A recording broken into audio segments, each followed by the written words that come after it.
Today I'm talking to small business owners about their internet and phone provider. So Ruben, how's it going? I'm fed up.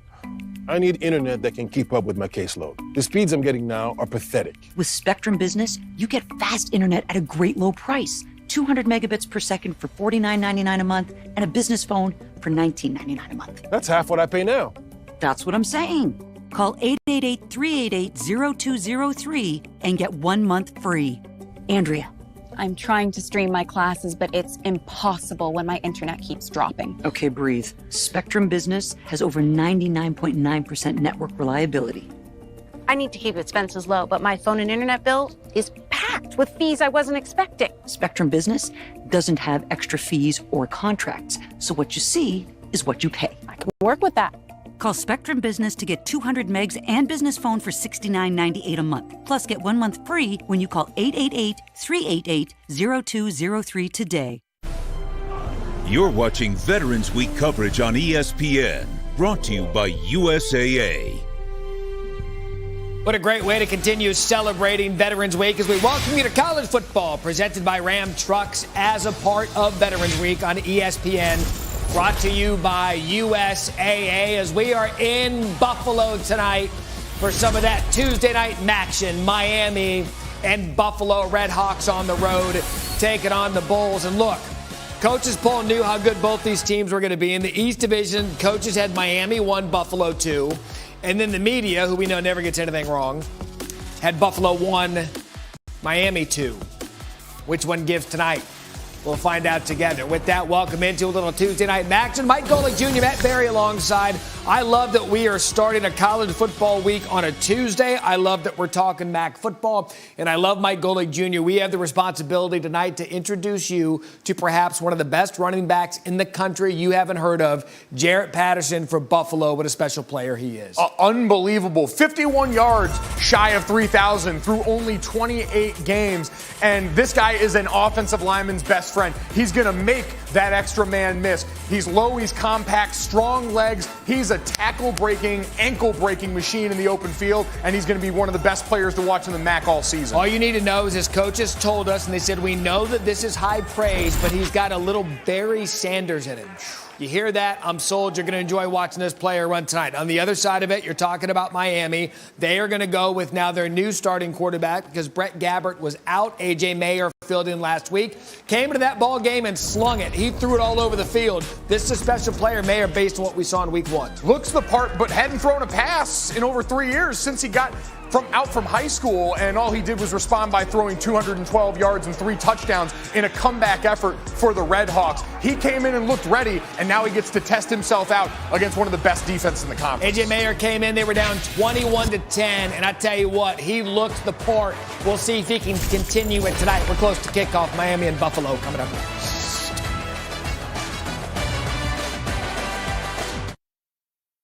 Did you know Spectrum Mobile is still the fastest growing mobile provider in the nation? More people are choosing Spectrum Mobile because it was built to save you money.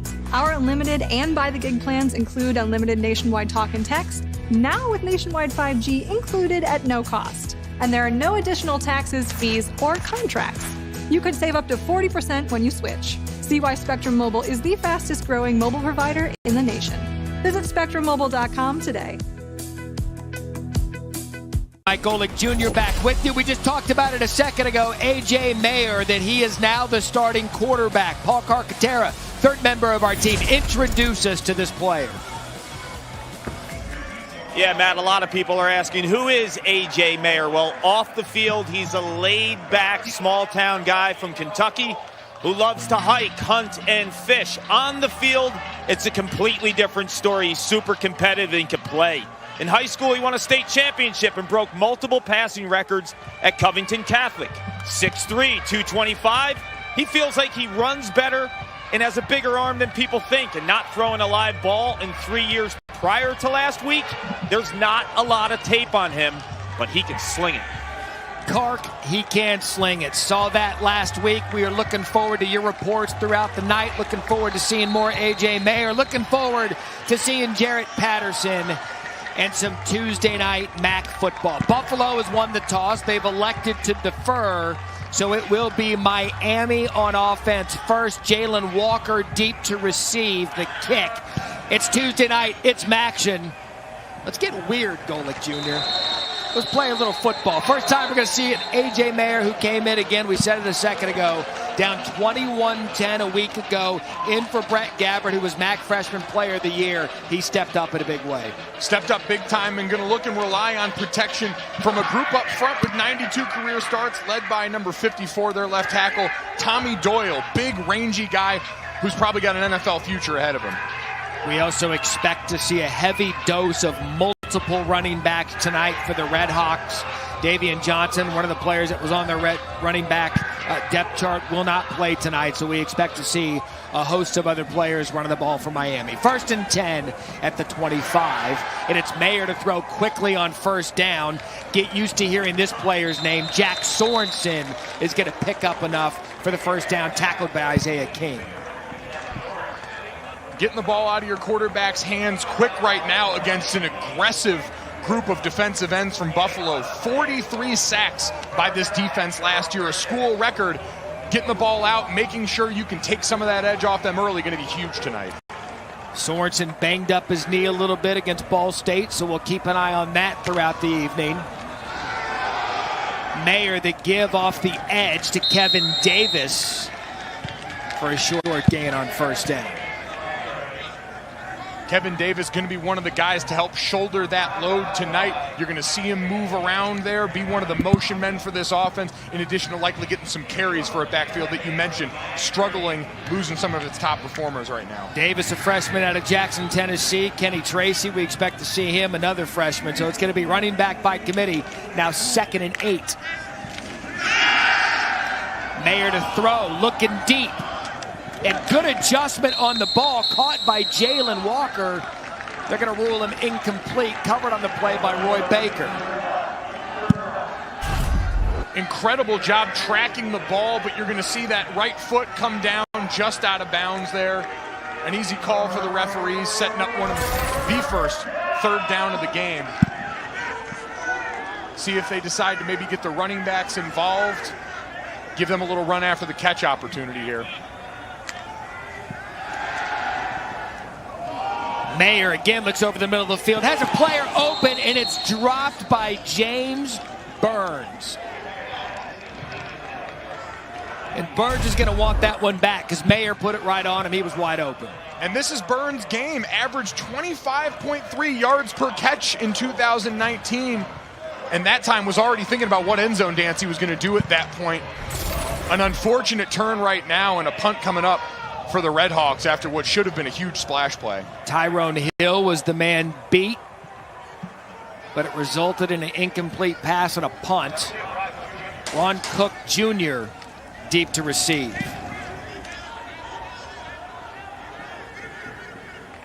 That ball is going to trickle out of bounds at about the 24-yard line.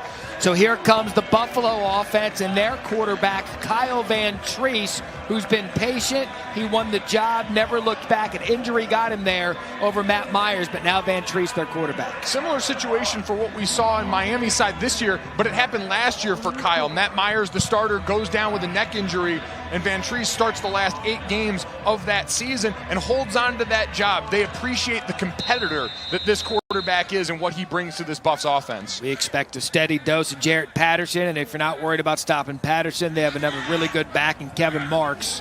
You'll see them both tonight, and they're going to pull it out of Patterson's stomach. Van Treese over the middle, caught by Antonio Nunn. Flag on the play. It's like they're going to get the defense for holding on that one, trying to challenge them in space.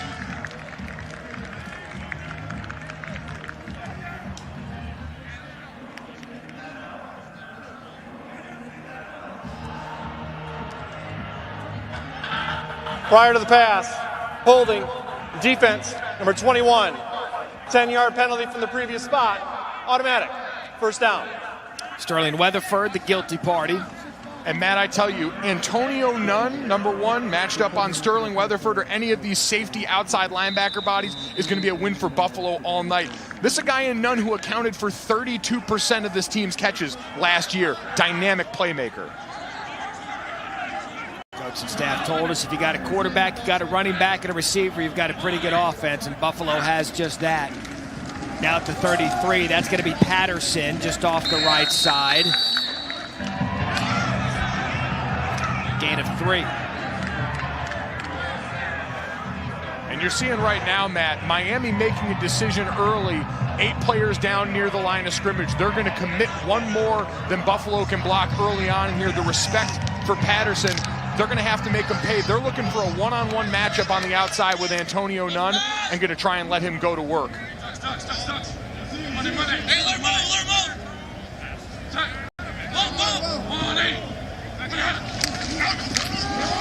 And again, it's Patterson off the right side, and that's what he'll do for you, Golic Jr. He's probably not going to do too much that makes you say, wow, but he's going to get you some good hard yards. Gain of 7, which brings up a 3rd and short. What he's going to do all night is make that unblocked tackler miss in tight quarters. Now 3rd down, he's going to get the ball, and Patterson able to fight for the yardage. It's going to be a 1st down, Buffalo. There's no mystery with what these guys want to do. And this is exactly what we're talking about here. Hit it up in the hole. These are tough, ugly yards. He gets contact by Ivan Pace and is able to churn his legs through, get them a much-needed 1st down, and now you get to roll into your offense a little bit more.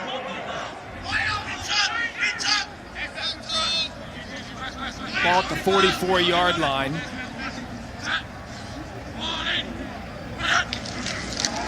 Van Treese looks to throw, looks right, comes back left over the middle, caught by number 41, Giovanni Ruiz. Former walk-on here. Went viral last year for that hamstring challenge where you see people lay flat, try and go out there. So I try to stay away from the hamstring challenge. I tried to do it and almost ended everything in my posterior chain. You are one of those social media challenge guys. You love them. Mistakes were made, Matt. 2nd and 2.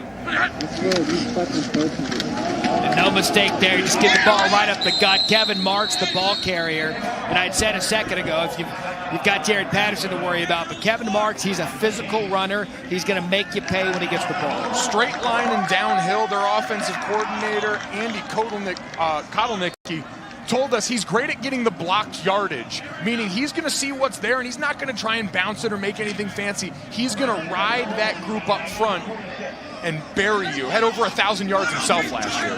2nd consecutive 1st down for the Bulls, doing it by way of the running game.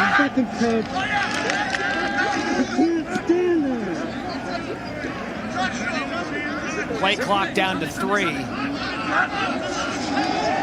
Buffalo able to get the play off. Van Treese to the right, thrown, caught. Bernard Porter saw Lance Leipold running down the sideline to see if he can get the timeout. Nonetheless, he didn't. But a play for 5 for Porter. This is a team, Matt, that since the start of 2019, dead last in the MAC in 1st down passing, and already coming out this game and airing the ball out early, going to try and push this Miami defense back and see if they can create some rushing lanes with the threat of the pass. Van Treese pulls it from Patterson, misfires, intended for Dominic Johnson. And Buffalo, when you're getting to know this team and what this program under Lance Leipold has done, just a couple of years ago, they had Tyree Jackson, big-time quarterback for the Bulls. They had K.J. Osborne, big play receiver that ended up transferring down to Miami, Florida. These are teams and players. They've got the ability to be a big play offense. We've seen it over the past couple of years. We have, and they're going to do it with big bodies at times. Looking at number 9 down here. Also plays in the Buffalo basketball squad, Dominic Johnson. So 3rd and 5, pass tipped, falls incomplete. Tipped on the play by Ben Kimpler.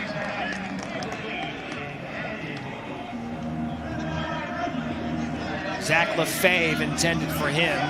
They like the tight end room at Buffalo, so 4th and 5 early on. We're going to see the offense stay out there. Love you're in no man's land right here, and I love this as a great opportunity for your offense to try and go make a play. Antonio Nunn, if you get him in any sort of one-on-one matchup down here at the bottom of the screen, could be a great look for them coming towards the middle of the field.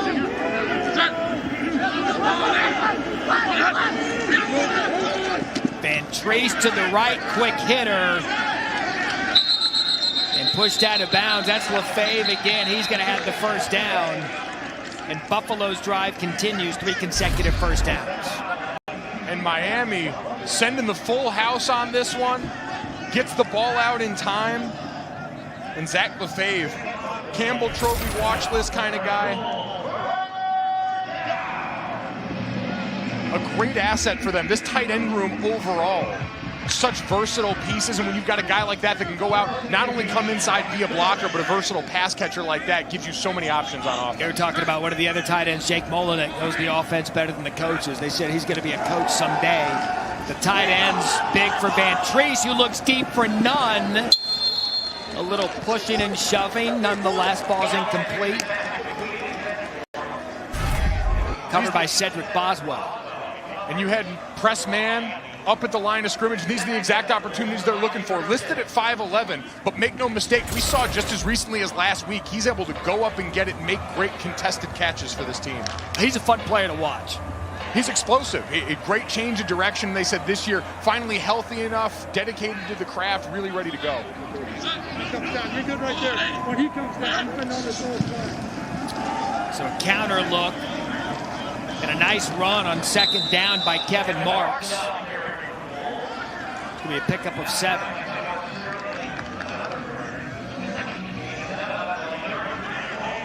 And these guys, they'll eat field and they'll eat clock with this style of offense. A lot of running, and again, it's Marks. He's going to take it off the edge and come up just short of the first down mark. So it's going to be 4th and short. That's a play to set up the 4th down, knowing you're going to go. Yep, and look at the patience on this run. Kevin Marks, these shotgun runs where you start off almost going parallel to the line of scrimmage and then have to look, have the vision, and pick your spot and hit downfield. That's Mark's specialty, as now they get into, like you said, a no-brainer, 4th and 1, incredibly efficient play. Hand it off to one of your great backs, and we'll see them do this sugar huddle where they'll run up to the line of scrimmage quick, try and catch the defense off guard.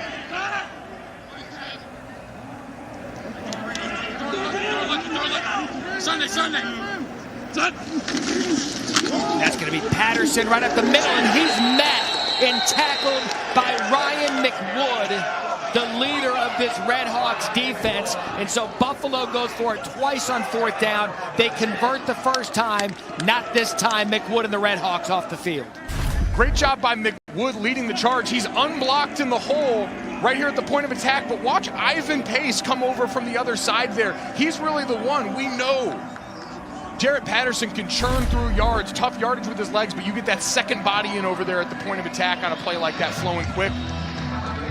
Big time stop. Ryan McWood, everything this Miami program embodies. He was a walk-on. He was the MAC East Player of the Week last week. He's just a good football player that's always around the play.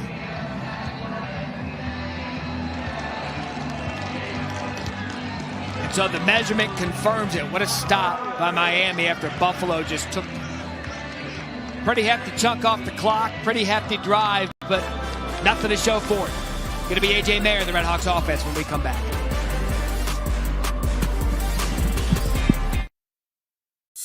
Spectrum is all about making it easier. And since we use our phones for everything, talking, texting, streaming, you can now also use it to manage your Spectrum services. Get the free My Spectrum app and easily make payments, update contact info, troubleshoot equipment, and get personalized chat support. The My Spectrum app is America's top-rated support app for internet providers. Download it from your app store today. Nabil Karim here in your Bristol studios. Kent State, Bowling Green. Let's get you caught up on what's happening here. Dustin Crum to Isaiah McCoy, 10-yard strike. That opened you scoring late in the first. Matt McDonald, the BC transfer, didn't have a great debut. Looking real nice right here. 10-10 late first, Matt. All right, Nabil Karim hanging out in the college football studio tonight with Trevor Mattis. Looking forward to seeing them at the half. Second possession for Miami. And it's a quick run for Davis on first down. The gain of 6. We mentioned Miami already now 2 games into the season and down to their 4th, 5th, 6th string running backs. They're going to have to get a group effort for everyone, and they're going to have to lean on that experience up front, especially on that left side. Danny Godlewski, Tommy Doyle, Caleb Schaefer. We saw it on that first drive out of Mayer, had a big play potential out of Burns, all for naught. Mayer going to throw again, look left, throw left, wide open is Sorensen, and the Red Hawks are going to move the chains after the big play, tackled by E.J. Brown. And you see that threat of run, getting the safeties to bite up. And Sorensen just does a great job of finding open space in the middle of the field. Capable hands. He's not going to run by you. He's not a burner, but he's reliable. He's going to make tough catches for you all over the field. And for a quarterback in A.J. Mayer, who's again in his second game that he's playing live action since high school, throwing meaningful passes, a huge, huge security blanket. Sorensen's going to be amazing on the New England Patriots. Book it. It's got a decade in New England written all over it. Mayer play fake off to the right, just high off his target. Intended for Walker. Let's go down to Paul Carcaterra. Mike, you mentioned Tommy Doyle. That's Miami's best player, 6'8", 330, NFL potential. He's the leader on the sideline, the vocal guy. This guy also played high school hockey. Could you imagine being checked into the boards? 6'8", 330. He's got a mohawk, NFL potential. I mean, just looks the part. We call that a beauty. That human played hockey? And as an offensive lineman, I can assure you, as we watch him walking his defender off the ball, a set of soft mitts. All right, that Russell for no gain. Tackled by James Patterson, other half of the Patterson twins. All right, there's Tommy Doyle, the hockey player. I need to see him skates up on someone else. There we go. He's got the hardware to back it up. Him checking Barry into the boards.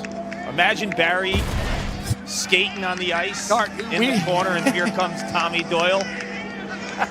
It would look like an explosion of just 160 pounds of me just getting thrown into the board. So 3rd and 10, 3rd and long now for Mayer and the Red Hawks offense. Mayer composed in the pocket, nearly picked off. Tyrone Hill, a good jump on that one, intended for Burns. It'll be another punch for Miami. This coaching staff said Tyrone Hill, number 33, probably one of the fastest guys on the team, and that time he's looking at 6 the other way. If that doesn't go through his hands, there's an easy joke to be made about why he's a defensive back, but I'm just going to choose to highlight a great break on the ball and a great job by this defense responding to sudden change after that 4th down miss by their offense. That's right. In no way of you mentioning it did the joke not go over, so Miami to punt. Ron Cook Jr. Dom Jobin, the punter.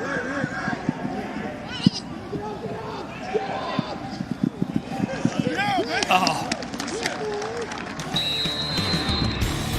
And like a Rory McIlroy wedge, that thing checks at the 2. It's Masters Week. It's also Maction Tuesday.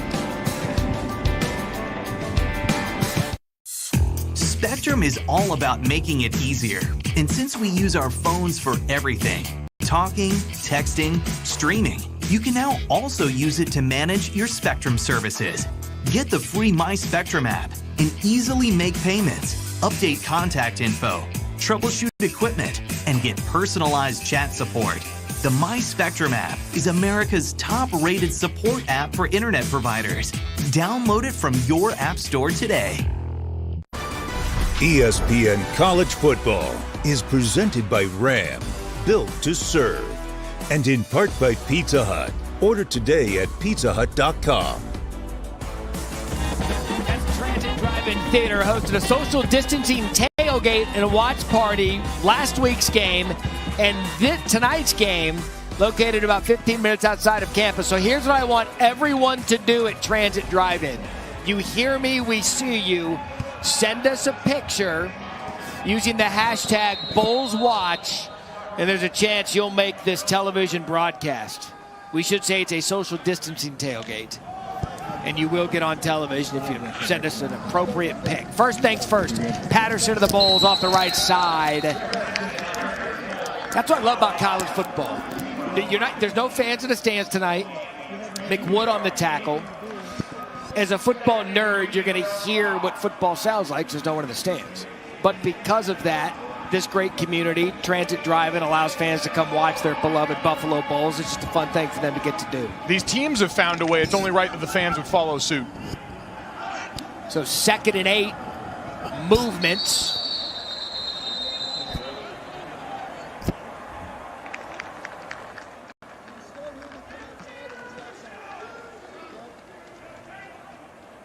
Offside. Defense, 47, to the neutral zone and caused a reaction by the offense.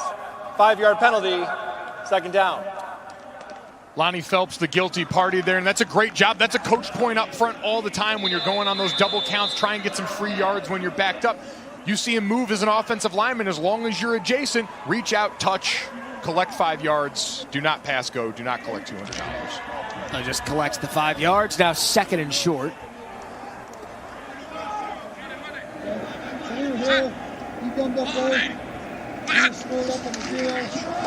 Patterson takes it off the left side. A good hard 3 yards for Patterson.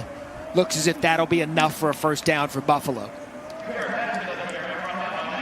And it's a battle on the backside all night when you see these stretch zones that Buffalo likes to run. I love it. It's a run and rip style up front. These guys are taking off, running laterally, and trying to get their backside arm ripped up under a defender. And so you're going to see defensive linemen having to work across face like that, trying to track them down, because the minute you get a seal, that's when you're going to watch Jarrett Patterson cut one back and take one for a good chunk of yardage. 15 plays for Buffalo already. Jarrett Patterson, 6 of those.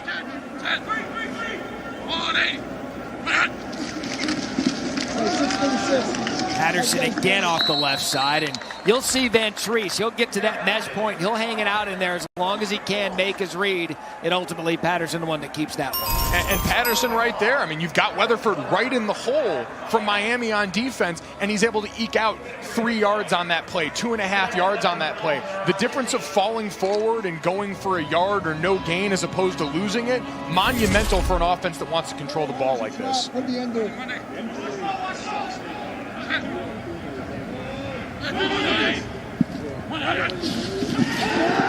Van Treese play fake, looks left, nice touch on that one, intended for Lefebvre, and it is dropped by Weatherford. Had a surefire interception, did Sterling Weatherford.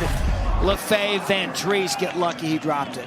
And they go for the pick down there at the bottom of the screen. Weatherford not fooled and turns around and tries to make a play on the ball. So often you'll see those safeties, hybrid linebackers get caught chasing in that situation and go for pass interference. And that time, Weatherford does an outstanding job, sets up a 3rd and 7 here again. We're going to look and see press man on Antonio Nunn.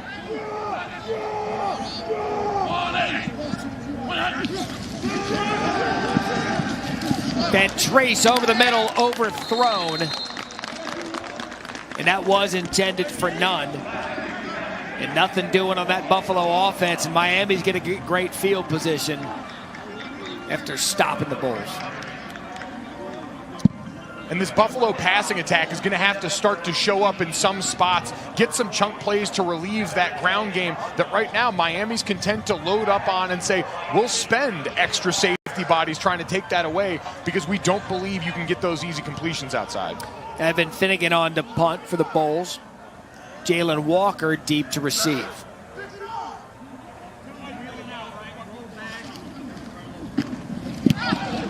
Pressure on, but Finnegan able to get the punt off, but the pressure certainly affected the trajectory of that punt, and it's going to be good field position for Miami. The Red Hawks ball, 2nd possession for them when we come back.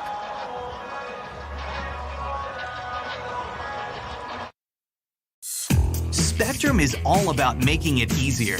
And since we use our phones for everything, talking, texting, streaming, you can now also use it to manage your Spectrum services.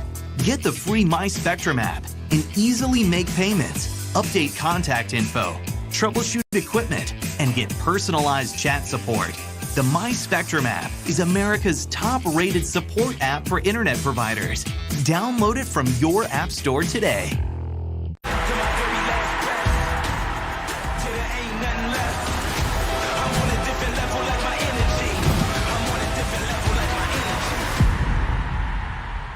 As if there wasn't enough going on in sports this week, and you get Crawford Brook, 12-round main event from Las Vegas. Matt Berry, Mike Golick Jr., Paul Carcaterra. Tuesday night, Maction, Miami and Buffalo 0-0.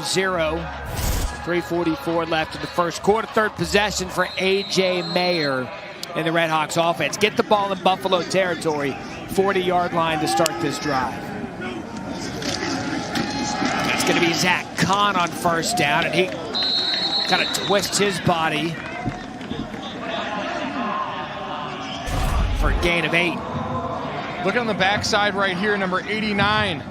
Jack Calderon, their tight end, high school teammate of A.J. Mayer's, that time working hard inside to get a great seal. As we get closer to the red zone, Matt, he's someone I got my eyes on. Great chemistry going back to those high school days for quarterback and tight end. Cold Iron, 2 touchdown receptions last week. Mayer, the quick pitch off the right side. And that's Davis again, who we've seen a steady diet of in a running back by committee.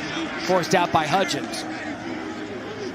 And these are great wrinkles off of base plays. Chuck Martin was my offensive coordinator at Notre Dame my last year, and we had about 6 run plays in the offense. When we got to talk to him this week, I said, Coach, you changed it up, you added anything? And he said, no, we're going to window dress it, we're going to make it look different, but ultimately for the group up front, they're running one-back power right there. They're going to run inside and outside zone. They're going to keep it simple and execute at a high level. So 1st and 10, that's Kahn on first down, nothing doing. You talk about Chuck Martin. He said, you know what, you weren't the biggest. He said, but you can pull as good as anybody from the right side. You liked running the Zach Martin side, which I understand. When you can run towards the future Hall of Famer side, you do that 10 out of 10 times. I was just happy to be pulling off the backside of that block and trying to create some daylight. Chuck Martin, a guy who's coached on both sides of the balls at a high level, a national championship caliber coach at Grant Valley State. You like drafting Zach Martin, did you? Just follow him. Follow him to freedom. Mayer, pass intended for Sorensen. There's going to be a flag on the play, defended by Hudgens again.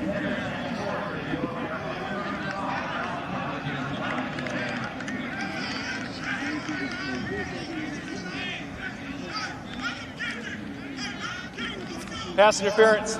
Defense, number 35. The penalty is a first down at the spot of the foul. And so you're going to watch on the backside of this play. They're reading the backside linebacker. You're going to see him blitz up the middle when we run the tape. Everyone on the backside's blocking big. You have the lineman blocking the defensive lineman. The quarterback puts his eyes on that backside linebacker. He commits down, he's throwing it out. If he bails to cover that slant, that route, you get to hand that off against a favorable look in the box. Defenders following Zach Kahn on the play fake. So it's going to be another first down for Miami. And the defense right there on Kahn, led by Khalif Wright.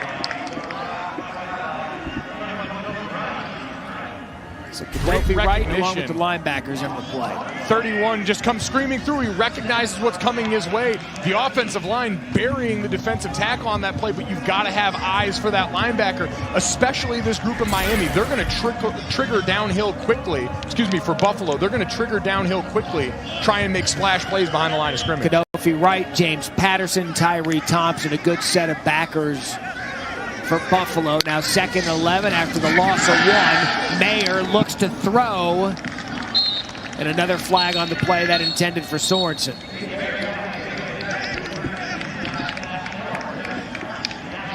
That looks like Tyrone Hill going to be the guilty party, number 33. A lot of grabbing downfield for these Buffalo defensive backs. Holding. Offense, number 52. 10-yard penalty from the previous spot. Repeat. 2nd down. Caleb Schaefer, the guilty party.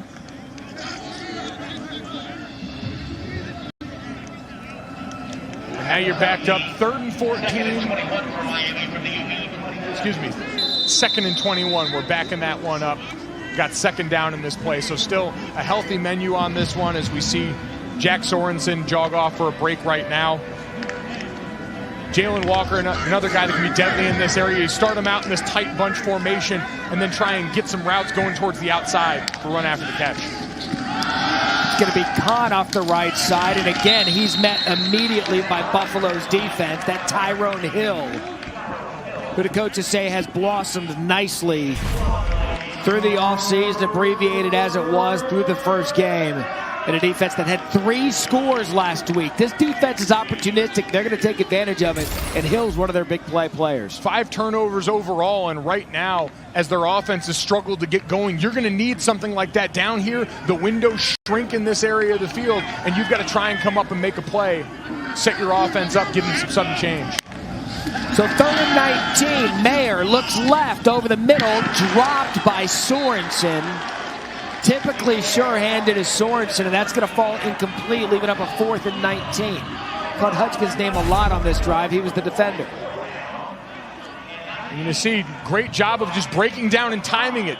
Doesn't get there too early, going through the back of the defender, but able to sneak a hand in there.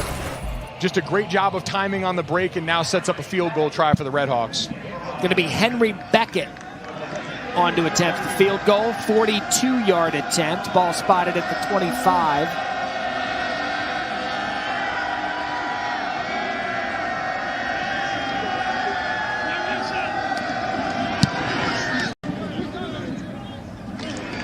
Beckett's going to miss it left. So great field position squandered by the Redhawks. And a good stop by the Bulls defense is Beckett. He's going to miss the 42-yard field goal attempt. Curls late, right at the end. Just enough of a hook right there. Laces were out.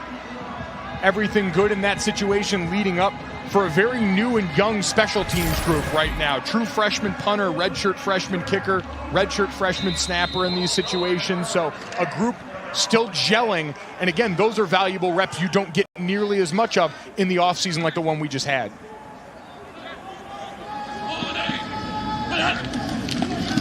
So Van Treese hands it off to Marks. Marks off the left side. And that will likely do it for the first quarter here in Buffalo.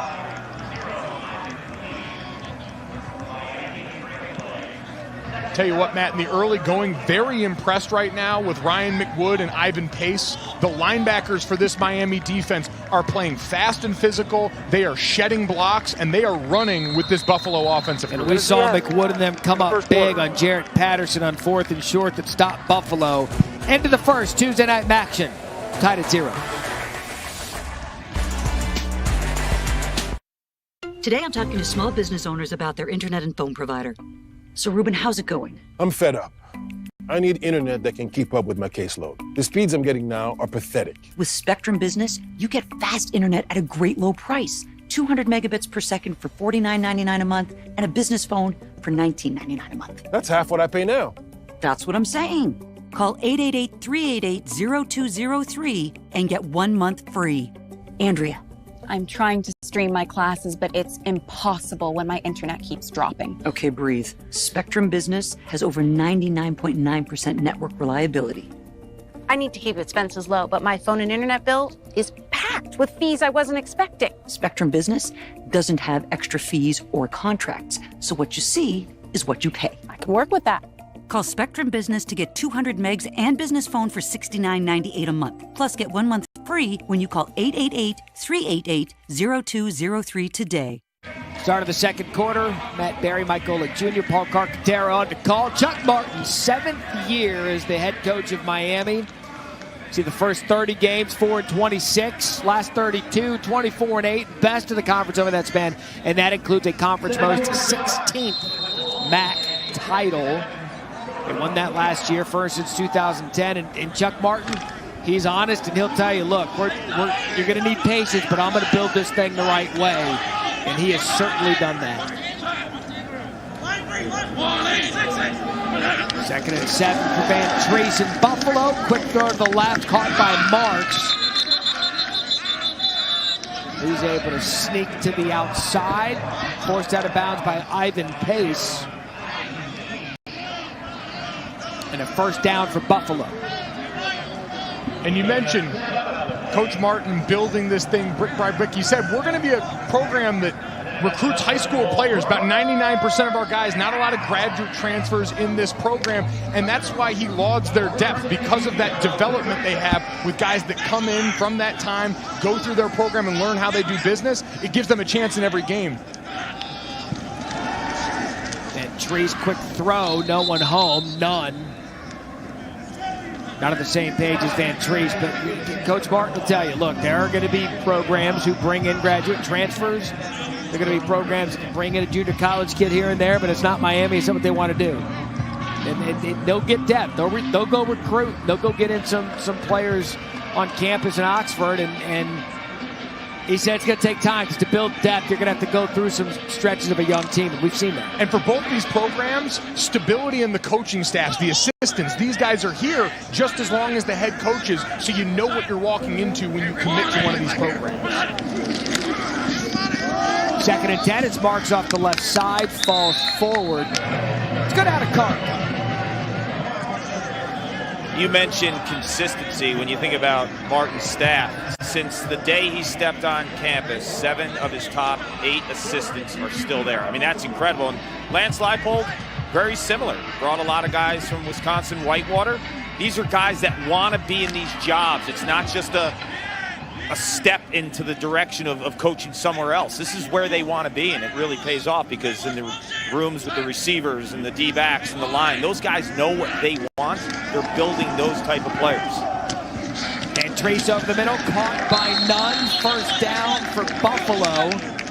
Kark brings up a good point. We were on a call with Chuck last night and said, look, I'm lucky to have the continuity that I have in my staff, and it shows when you're trying to build a program, as Nunn's able to finally get one over the middle and move the chains 10 yards.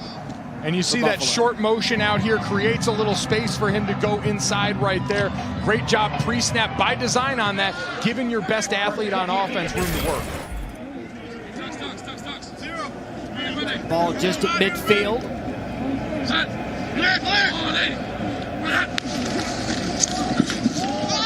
Van Treese is going to keep it himself. Faked it to Kevin Marks, pulled it out, had some room on the left side, and we're not going to confuse Van Treese with a dual threat, but that's 8 yards and a good chunk on first down. This coaching staff said he's not going to win the Heisman out here, pulling them and running, but just that threat right there, Matt, we see so much read option in college. It's not about establishing the run or establishing him as a down-to-down threat, but just to know it's there, so the backside of that defense has to think a second longer. It's about keeping them honest, and they're certainly going to have to do that now. 2nd and 2, back in Miami territory. Van Treese boots left, looks deep, almost caught one-handed by Bernard Porter. Let's go back to the studio, Nabil Kareem. All right, thank you. Let's get you caught up on Kent State and Bowling Green again. Isaiah McCoy, we already showed you had that one touchdown. Well, the junior, he's going to double it. This one, a 32-yard score. A great start to the season. 3 TDs on the year, 24-10 in that one, Matt. Nabil, thank you. That's what I love about Maction. You get it Tuesday, you get it Wednesday. You really get football all week. I'd say it's starting to get cold in Buffalo. It's 70 degrees out there today. That's golfing weather. It's a beautiful thing is what it is right here. As is a 3rd and 2 in this offense right now. All Marks on this drive off the right side, and Marks makes a man miss.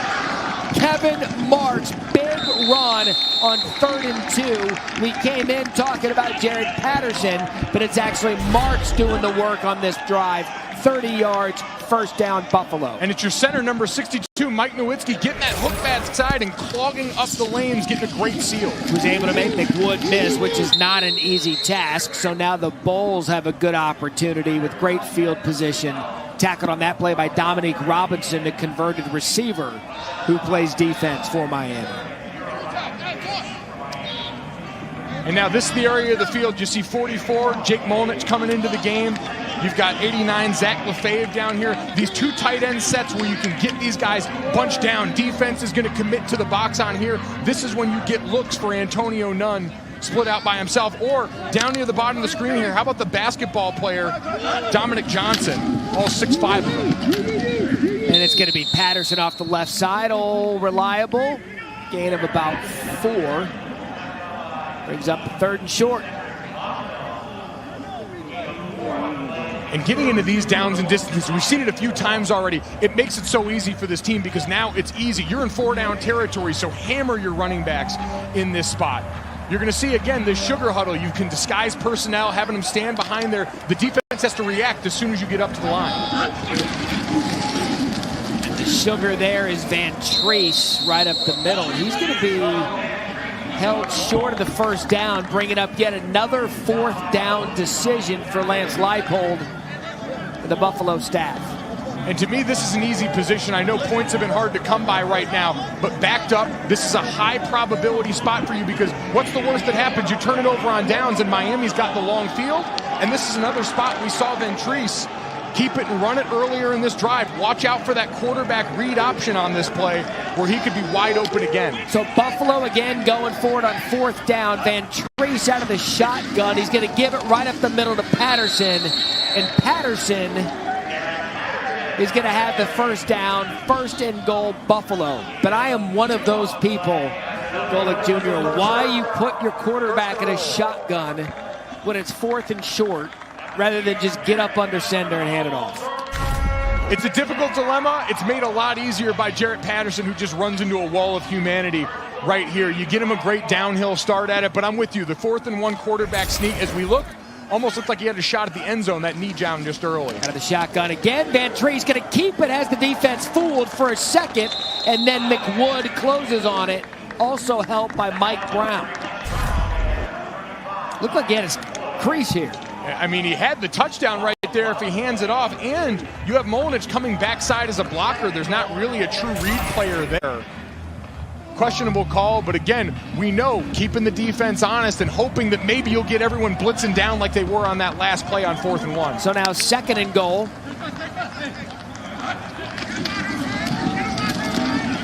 Jarrett Patterson gets into the end zone. Touchdown, Buffalo. 14 plays, 75 yards. And Patterson, the all-everything running back, is going to take it in for the first score of the game. And it's not always pretty, but Zach Lefebvre on that backside, your tight end, staying with that block, driving his feet through contact, so it's not a free hitter on the running back, and all of a sudden it's 2 guys moving into one body, all landed in the same end zone. Alex McNulty on for the extra point.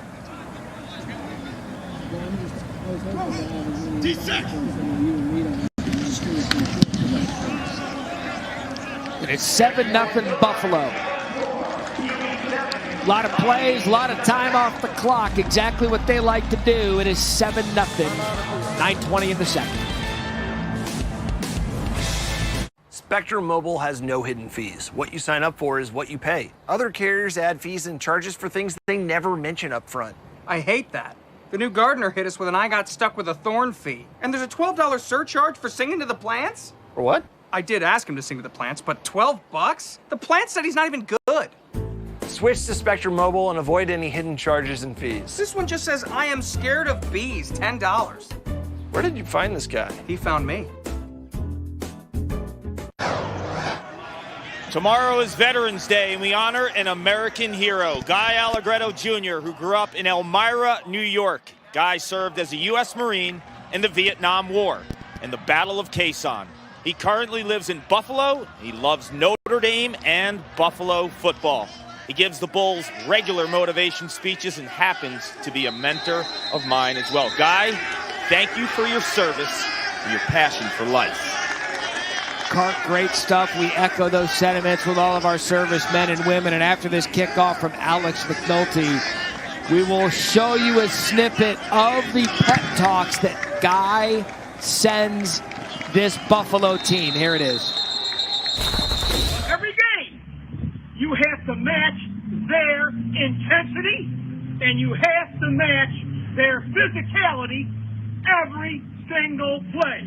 If you are not prepared mentally and physically to accept this challenge, you will not win. But I know this coaching staff, and I know you, and I know this brotherhood. We will be prepared. And a baby Guy. Matt, if we weren't social distancing right now, I'd have put you through a wall. Incredible. Mayer deep on 1st down, intended for Sorensen. If we're being fair, it wouldn't take you much to put me through a wall. 1 and 2. How about Guy? Just incredible. And he's a guy that's been around and known this program for a while. Has a relationship with former Buffalo head coach and current Notre Dame offensive line coach Jeff Quinn. So he's had a chance to speak to the Fighting Irish that he's such a fan of as well. And just such an incredible story. Can't thank Guy enough for his service. And like you mentioned, all the servicemen and women around here that little added oomph right there can help everyone's day. God bless America. Get me a pep talk. Injured player down on the field. It's Tyrese Woods, the injured player for Buffalo. Time out on the field. All right, we're going to step aside as Tyrese comes off the field at his own power. Back after this. Spectrum is all about making it easier. And since we use our phones for everything, talking, texting, streaming, you can now also use it to manage your Spectrum services. Get the free My Spectrum app and easily make payments, update contact info, troubleshoot equipment, and get personalized chat support. The My Spectrum app is America's top-rated support app for internet providers. Download it from your app store today. ESPN College Football, presented by Ram, is brought to you by Samsung QLED TV, the official TV of ESPN College Football. Oh, that's why I love college football. The players got the new locker room during quarantine, the Murchie Family Fieldhouse in 2019. And I tell you what, if there's one thing Lance Leipold has done remarkably since he's taken this job, it's build the facilities of Buffalo. I was just there 2 years ago, 2018, called this very game, Miami versus Buffalo, and to see where the facilities were under construction to where they are now, just a remarkable job, Murchie family and everyone involved with this Buffalo program. 2nd and 10 for Mayer, the handoff to the right side. That's Ontario Russell going nowhere.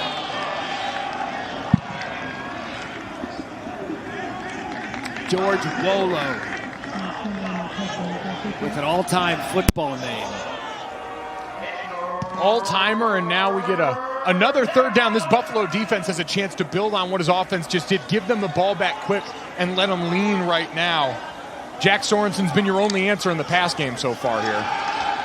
Mayer, quick shot out to the right, caught, and a nice gain and a first down for Miami. That's Kevin Davis moving the chains, and Miami need a little something to get going there, and that'll do it. Gain of 20. And you see, right here, you're going to see Sorensen on the outside, Jack Calderon right here, number 89, both clearing out space. The defenders are running with them, worried about those passing threats downfield, and you get an easy underneath for Kevin Davis. And a much-needed first down. Give them some breathing room now. Get back into your base up. Haven't had any plays to get them feeling a little bit of momentum offensively. Let's see if that'll do it. So just shy of the 50-yard line after the gain of 20.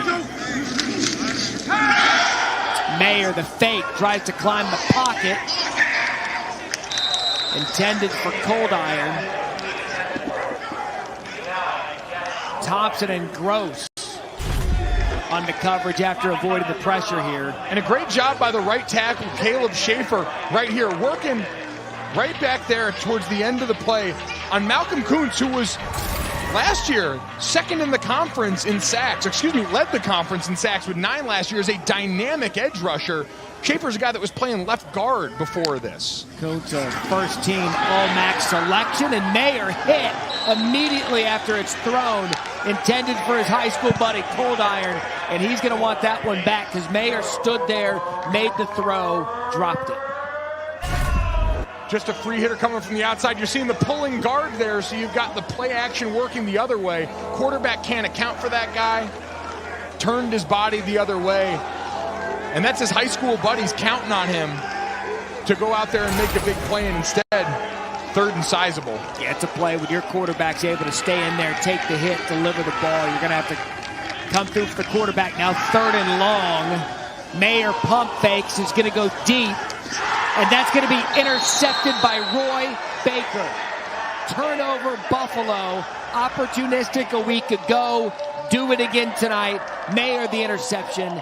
Baker covering James Burns to come up with the pick. And it's been interesting. These Buffalo defensive backs have been flagged a few times. Physical at the top of the route, doesn't bite on the slant and go right here. And instead you see 18 turn around and make a huge play on the ball. More turnovers for the Buffs on defense. Back after this, 7-0.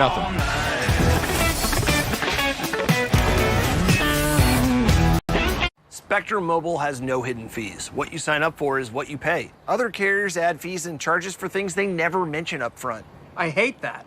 The new gardener hit us with an I got stuck with a thorn fee. And there's a $12 surcharge for singing to the plants? For what? I did ask him to sing to the plants, but $12? The plant said he's not even good. Switch to Spectrum Mobile and avoid any hidden charges and fees. This one just says, I am scared of bees, $10. Where did you find this guy? He found me.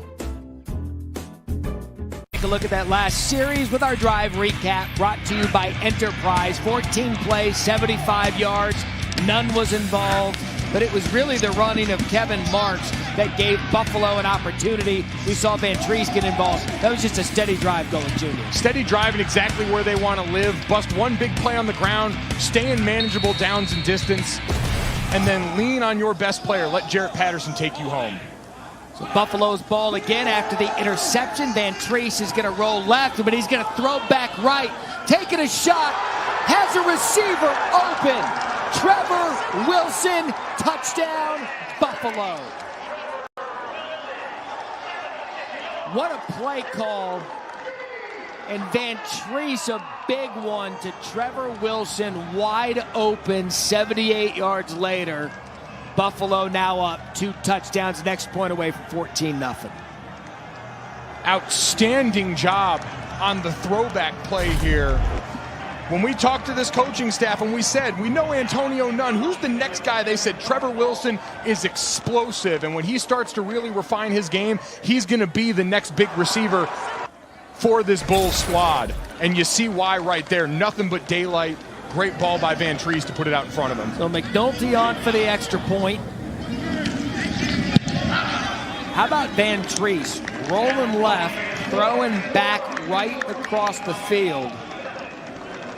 And you see the offensive line builds the wall from that side. They know they're setting up for their quarterback to throw the other way. The shot there too little too late from McWood. And everyone looking back, you've got your quarterback and running back, everyone rolling left on that.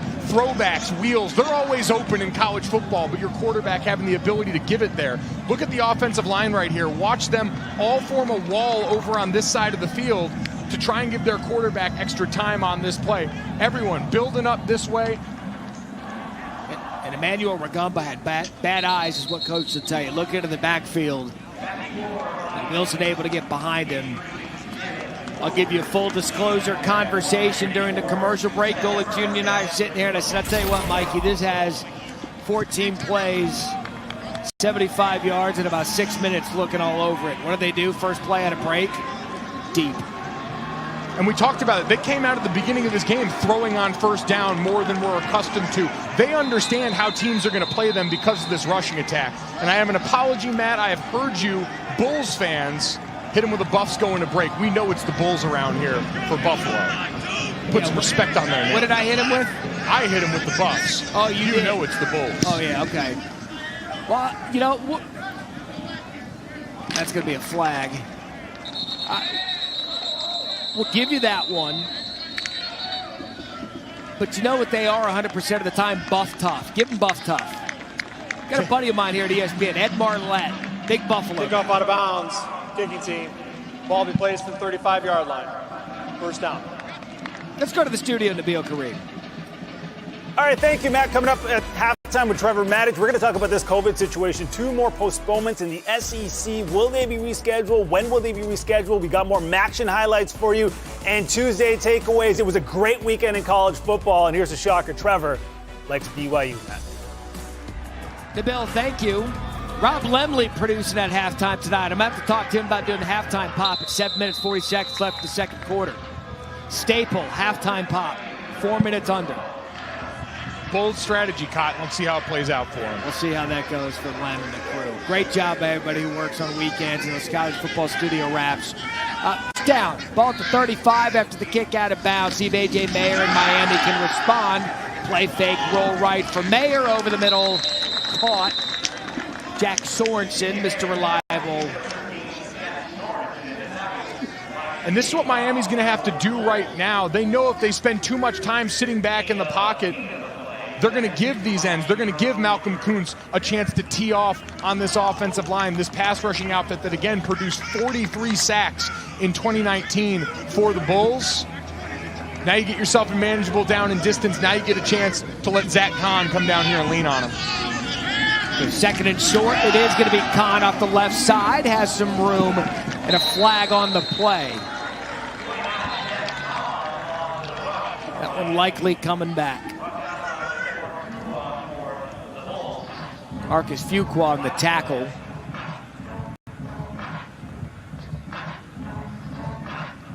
Holding, offense, number 54. 10-yard penalty. Repeat, second down. I have been waiting to call this large man's number all night, Matt, as we're looking inside right here at the big fella, Eddie Wilson.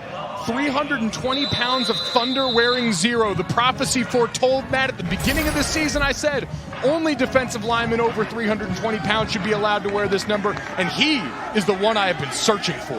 What a legend. Where's Rex Specs?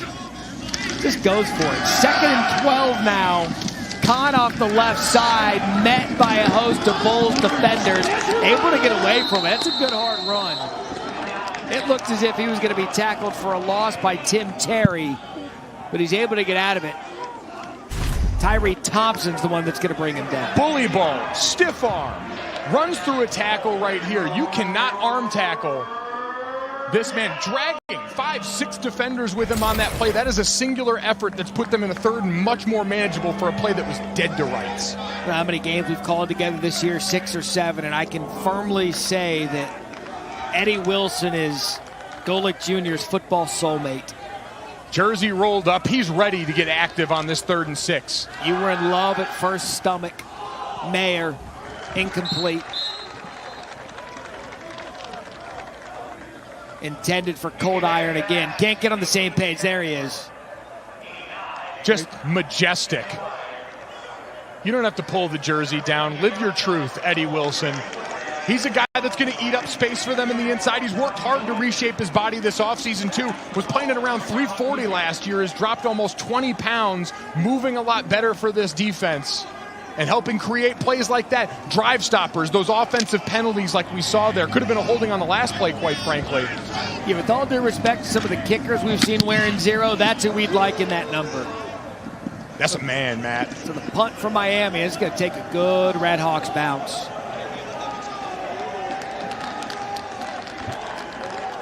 That's going to settle at the 3. And if my man Golick Jr. had a rose, that fella would get one. Buffalo 14-0, 5.5 left in the second.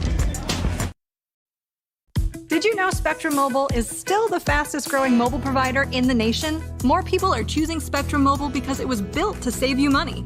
Our unlimited and by the gig plans include unlimited nationwide talk and text, now with nationwide 5G included at no cost. And there are no additional taxes, fees, or contracts. You could save up to 40% when you switch. See why Spectrum Mobile is the fastest growing mobile provider in the nation. Visit SpectrumMobile.com today. Right, fresh off their big double overtime win over Clemson, Notre Dame squaring off against Boston College Saturday, 3:30 Eastern, then 7:30 Eastern. Number 13, Wisconsin, back to playing football. Couple weeks off because of a COVID outbreak. They get Michigan, who, well, they're struggling. They get the Big House in Ann Arbor. Both games ABC and the ESPN app. Would you, sir, like to address the Notre Dame win? This is your moment. Well, it's an incredible moment, and I was just going to say it had to be cool for Red Hawks quarterback A.J. Mayer to watch his younger brother, Michael Mayer, the star freshman tight end for Notre Dame, get a couple of big plays late in that one to help the Irish victory. Matt Berry, Mike Golick Jr., Paul Carcaterra on the call. 1st and 10, deep in their own territory. Great punt for Miami. It's going to be Jarrett Patterson on first down. I meant, did you want to address anything that happened, when the clock went final? Oh, yeah, listen, in that situation, the Notre Dame student section rushing the field, it can't happen. That can't be the visual that stays with people during the middle of a global pandemic after such a great win like that. It's a situation that you hope in the future the university can do more to try and address. Hopefully we don't have more situations that come up like this with the situation we're in to dull the shine on that moment. Wow, I didn't think you were going to answer. I didn't even put you on the spot there. Always ready, Matt. Always ready. It's a great college football moment. Now 2nd and 6. Van Treese. A little back and forth with Nunn. Covered on the play by Rugamba. Tell you what, though, and that's what I love about college football. You go into a game, DJ Uiagalelei, stud true freshman. Notre Dame hadn't showed up in some of those big-time moments they've had in the past. And now they're square in the hunt for a college football playoff. Just a great football game to watch on what's been a crazy season. It was stellar game by Kyron Williams. We're talking about running backs in this game. Jarrett Patterson, everything in the MAC here. Kyron Williams bursting onto the scene for Notre Dame in that backfield. A great all-around performance by him. 30-second. Charge timeout. Buffalo's going to take their first timeout. Miami still has all 3. Buffalo with 2. So there you look at the Notre Dame offense. Look, Ian Book, for me, is going to be one of those players, once he leaves Notre Dame, I feel is one of the more underappreciated quarterbacks they've had in quite some time. Has a lot in common, quite frankly, with his offensive coordinator and former Notre Dame quarterback Tommy Rees, who he's passing on the record books. That's the best game I've seen Ian Book play. Cut it loose, was decisive, took off running on some plays, had great pocket awareness. But I have to say this, as a former offensive lineman, I am required to. Kyron Williams may have had the best pass-protecting game by a running back I've ever laid eyes on. It was remarkable, and it's a huge reason why they got over against that Brent Venables defense. So there was a penalty on the first play for Notre Dame, and then he went and busted off, 75 yards right out of the gate. And that set Clemson on their heels, at least early on, but an all-time classic between those two. 3rd and 6 here in front of us. Buffalo and Miami. Van Treese to throw. Dangerous pass, broken up by Cedric Boswell. And so Miami's going to get good field position after holding the Buffalo offense. Miami's defensive backs doing a great job playing off of their defensive line. Stunts up front, throwing extra bodies, so the quarterback who's conditioned when he sees those guys crashing down to throw it out on those run-pass option looks right into the waiting arms of DBs that are crashing down on these in-breaking routes. So Evan Finnegan deep to punt from his own end zone. It's going to be Jalen Walker deep to receive. See if he can take advantage of getting the ball in a good spot for his offense. Finnegan pressured but able to get the punt off. And Walker's going to call a fair catch at the 42.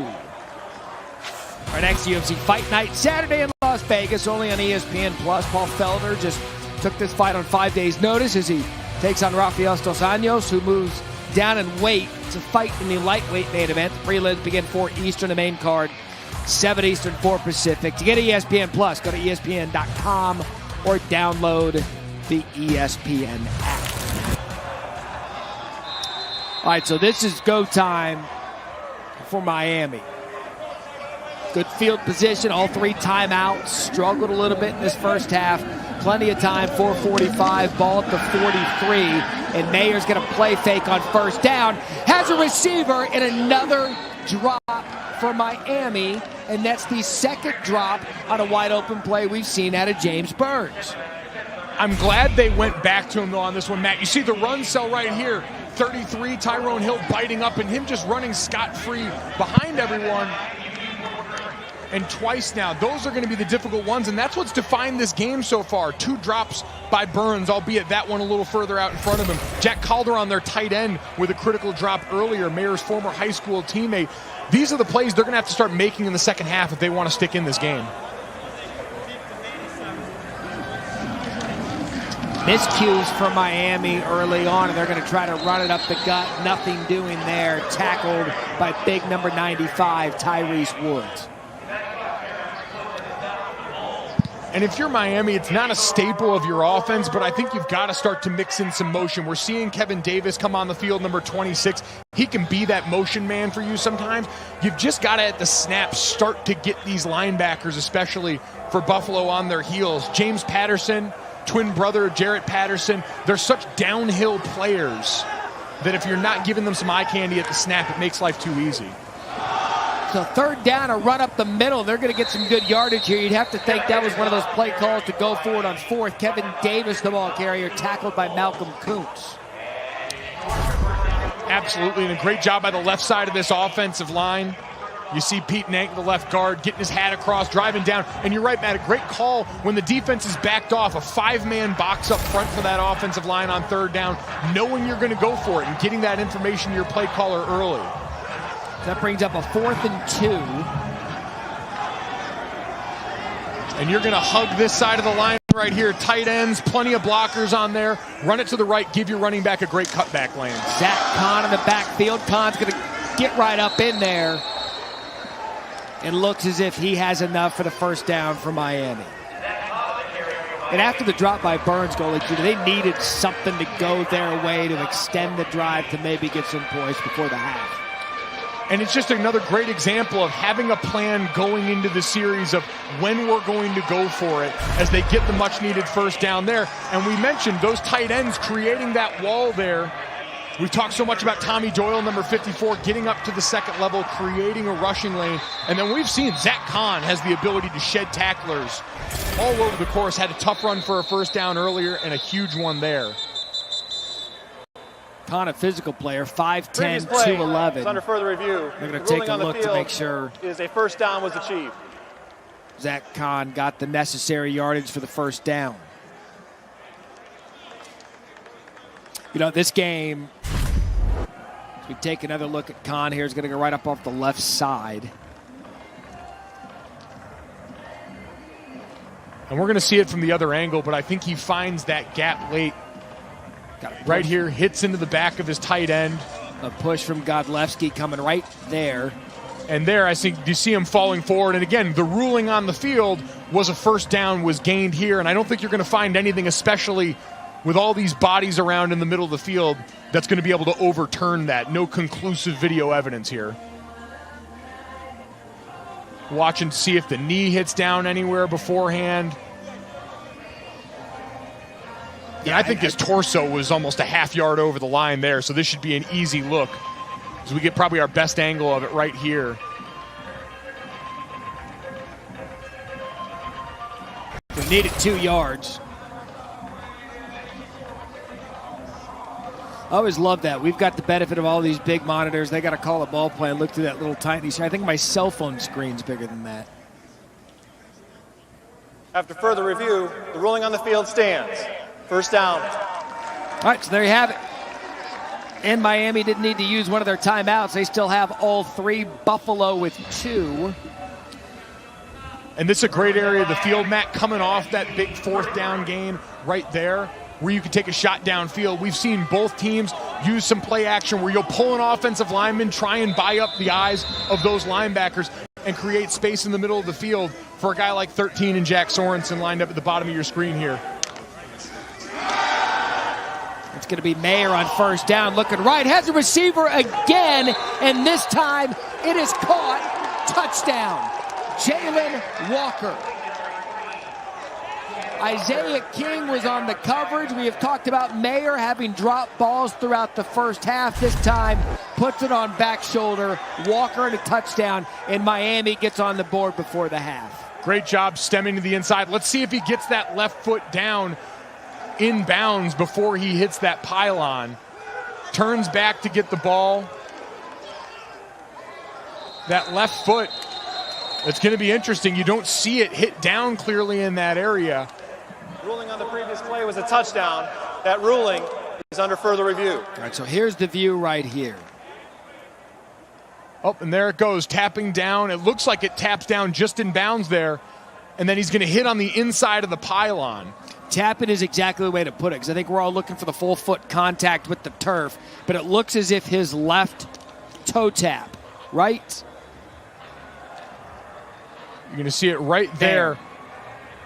Wow, from this angle, it looks like it doesn't hit the ground. Now, either way, he's hitting on the inside of the pylon, so this should stand. I was worried initially about if that foot had hit out of bounds potentially. The white cleats kind of blending in with the white out of bounds marker. Tap there. But you can see it. It doesn't look like it hits. Is he flying? Is he inverted? What are we doing here? And again, hitting on the inside of the pylon there, it's going to be wherever the ball is as his body touches that pylon.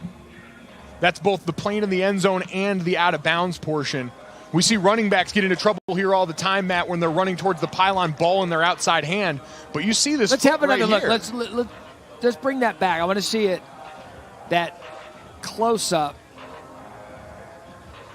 I'm telling you, I think it kicks, but it never hits right here. You can fit a credit card under there. It looks like you're vertical, but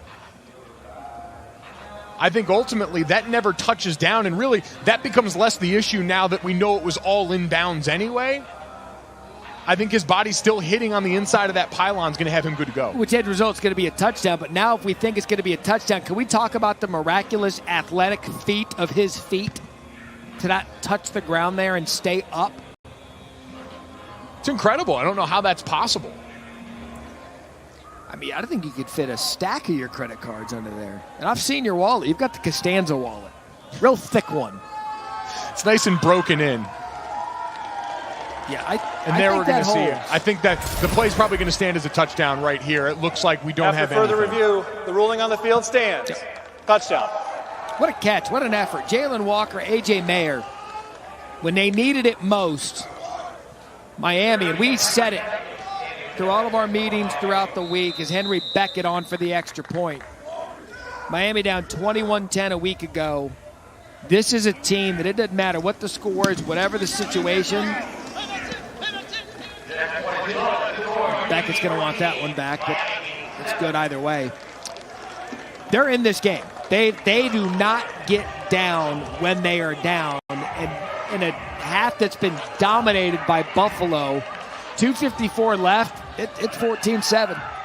And if you're Lance Leipold, you know this going into the game, and you're telling your team, they have won 8 straight games that have come down to one possession. You don't want to let them hang around when you've got opportunities off of turnovers. When you stall out a drive, you've got to turn it into points, and you've got to put this team behind in a hurry, because if you let them hang around, Chuck Martin told us, this is the development you get here when you're bringing kids out of high school. You've got 4 or 5 years with them. Everyone understands the standard, and you can roll bodies through. If you're on your 4th, 5th, 6th running back, it doesn't matter as much when you've got the level of development that they've had. They don't panic. And it shows now down 14-7. Quickly to finish the credit card and wallet discussion, what size wallet does Senior have? Oh, he doesn't carry the wallet. That mom holds that one and gives him the allowance. That's actually, yeah. If that guy tried to sign a check, the bank would call him. Less than surprising development there. Ooh. Oh, ooh. He may have stepped out of bounds. Or in play, rather. They're going to take another look at that. Ron Cook was deep to receive. And his foot, watch his foot. It touched the line. The ruling on the field is the ball never left the end zone into the field of play. Therefore, it is a touchback. And remember, that's important. Where his foot is, not as important as where the ball is. Think like a safety. The ball here, the foot touches right here. Oh, if we got to look down that line, that ball may have gone across. This is going to be a close one to call. The foot clearly and I don't know. Here. I think the ball's across. If we get down the line, that's out. You see it's up over the knee. That knee's right over the line right there. It's got to break the plane of the front of that white line. This guy's right on it. He's got to view straight down there. If it doesn't break the front of that white line, he's still good to go, and they catch a major break on that. Wow. All right, let's see what they do with it. 25-yard line. Van Treese to throw over the middle, and it's none. Caught. Gain of 11. First down, Buffalo. 2 timeouts left. Cedric Boswell on the coverage. And you've got some pace here, but everything's in play. You're not in a full-blown 2-minute drill just yet. Quick out route falls incomplete.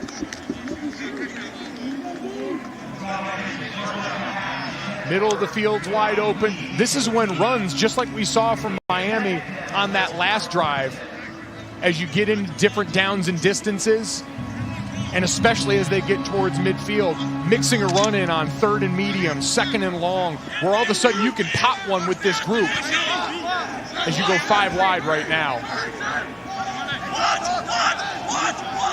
Marks motions back into the backfield. 2nd and 10. They're going to give it to Marks off the left side. And a good, hard, shoulder-leaning run out of Kevin Marks. Tackled on the play by Sterling Weatherford.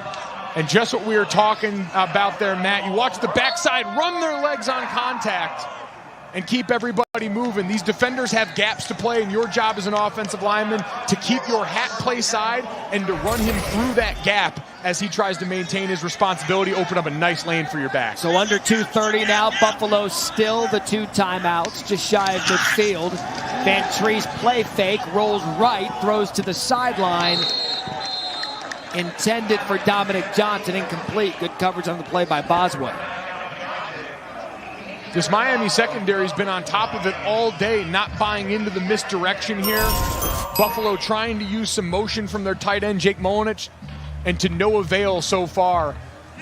2nd and 10 here again, but again, 2:13, 2 timeouts, same rules all still apply. And now you're starting to get into 4-down territory, getting up near midfield.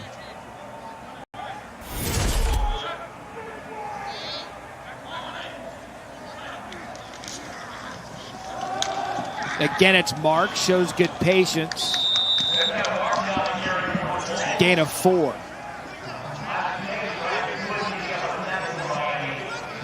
Ryan McWood's been busy in the first half on the tackle. Their leading tackler from 2019, the former walk-on. I know it's cliche, but he really does have a nose for the football. Can we come up with, like, what else would we say there? 3rd and 6 right here. I'd say watch out for a run again. Oh, look at this. A roll right and a handoff back left from Marks. So a minute and a half left.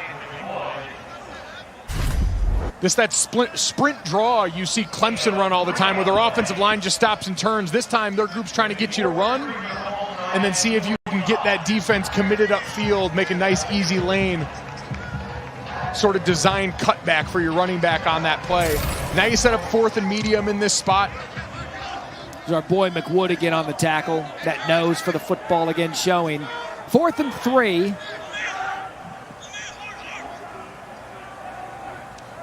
I'm surprised Chuck and Miami didn't take a timeout.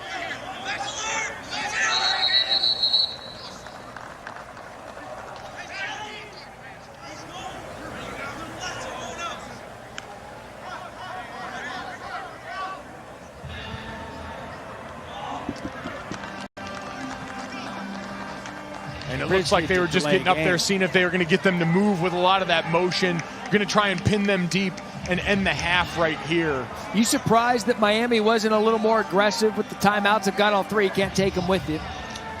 You would have expected, especially with Buffalo going to the air a couple of times, or excuse me, keeping it on the ground, that drive.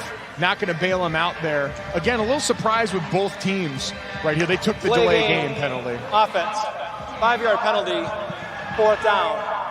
Since the clock was running when the foul occurred, this requires a 10-second runoff. Please set the game clock to 39 seconds, and it will start on my signal. And we've seen it throughout the first half, and we noted it. And the Miami's had a couple of big drops. And so they've been able to move the ball, just not execute the play, if that makes sense. So with 3 timeouts, able to stop them on that 3rd down. But I'm with you. It appears both sides are content going into the half with this thing at 14-7.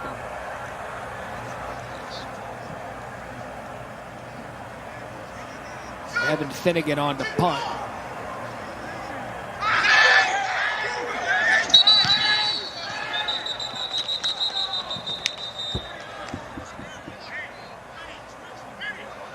Poor execution here as you're trying to milk time off that clock. Flinching before the snap. These are the kind of things, remember, it's the 2nd football game of the year for everyone in the MAC. Ball start, offense, number 6, 5-yard penalty, 4th down. Please set the game clock to 15 seconds. We had talked about it a little bit in the first quarter, how there isn't a crowd on hand there in Buffalo. And there are times when we're laying out and we're not talking, you can really hear the communication between defensive line, offensive line. You heard the yelling when the players jump. Sometimes you get a really intimate taste of what it's like to be out there. Not to run off the clock 10 seconds, therefore the clock will start on the snap. Honestly, at this point, surprised they didn't give the 10 seconds away. Everyone seems content to go in and start making halftime adjustments. You know, for being content for going to halftime, this hasn't gone to halftime too quick, has it? It's a fair point. More than. So we'll get this punt off eventually. I'm just excited to see Nabil Kareem at halftime. Trevor Maddox in there talking ball. Pressure comes. Finnegan able to get off the punt. And if you were wondering whether or not Miami was going to call a ball play at that point, that punt there at about the 7-yard line's all but going to confirm. We'll see A.J. Mayer bang a knee. And they'll get into the half after scoring on their last possession to make it a one-score game. Little big things right there, that last sequence for special teams on Buffalo. False start on the punt right there, not letting the ball dribble all the way down. Get every yard you can out of this situation. A lot of coachable moments. Special teams, one of the biggest areas we've seen take a hit on this uncertain offseason. Inability to finish the half strong. A couple of mental errors as Lance Leipold will go to the half with his team up 14-7. But we've said it numerous times. Miami is always in the game. Nabil Kareem, Trevor Maddox will have halftime on the other side of the break. Second half from Buffalo in just a bit.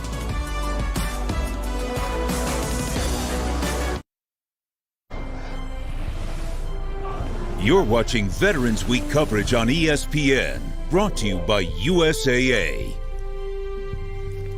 Welcome back to college football, presented by Ram Trucks as a part of Veterans Week on ESPN, brought to you by USAA. And we've got a good one here in Buffalo. 14-7, Bulls over the Miami Redhawks, two best teams in the MAC East. Mike Golick Jr., Matt Berry back alongside, getting ready for the start of the second half. If you look at Miami, this is one of their tail signs of how good of a program they are. They're never down and out of it. Down 14-0 early. Miscues have kept them from being right in this one. And we've seen the difficulty here. Burns struggling on a couple of these drops, but it's come from a little bit of everyone. Sorensen, one of your most reliable targets here. Coline, your tight end, who he's known since high school in this. The failure to capitalize on big plays, Matt, has been a difficult part of this. And on the other side for Van Treese, it's just the opposite for the Bulls, able to strike on the throwback that set them up and put them in scoring position, getting all the way into the end zone and allowing them to get out and get a 7-point lead. And look, we said it again, like Miami, they are never out of a game down 2 scores early. You're looking at a couple of miscues in the first half where they could actually be on top of this game if they make some of those catches.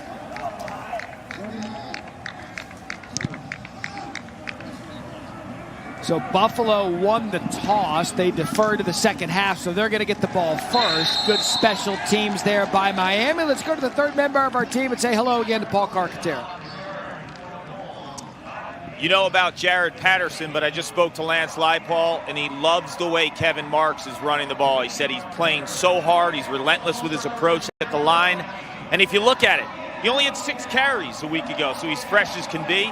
With all the attention on Antonio Nunn, he thinks there's a lot of opportunities in the passing game on the opposite side of Nunn. And we saw the big touchdown reception by the redshirt freshman Trevor Wilson. So a lot of attention on Nunn, other opportunities for the other Bulls receivers. Mark, that's a great point. We're going to start the second half with Patterson off the left side. Not much going there, flag on the play. But Kevin Marks, 10 carries, 71 yards. He was the guy that got the chunk yardage for Buffalo in the first half. He's a physical runner, and they leaned on him heavily.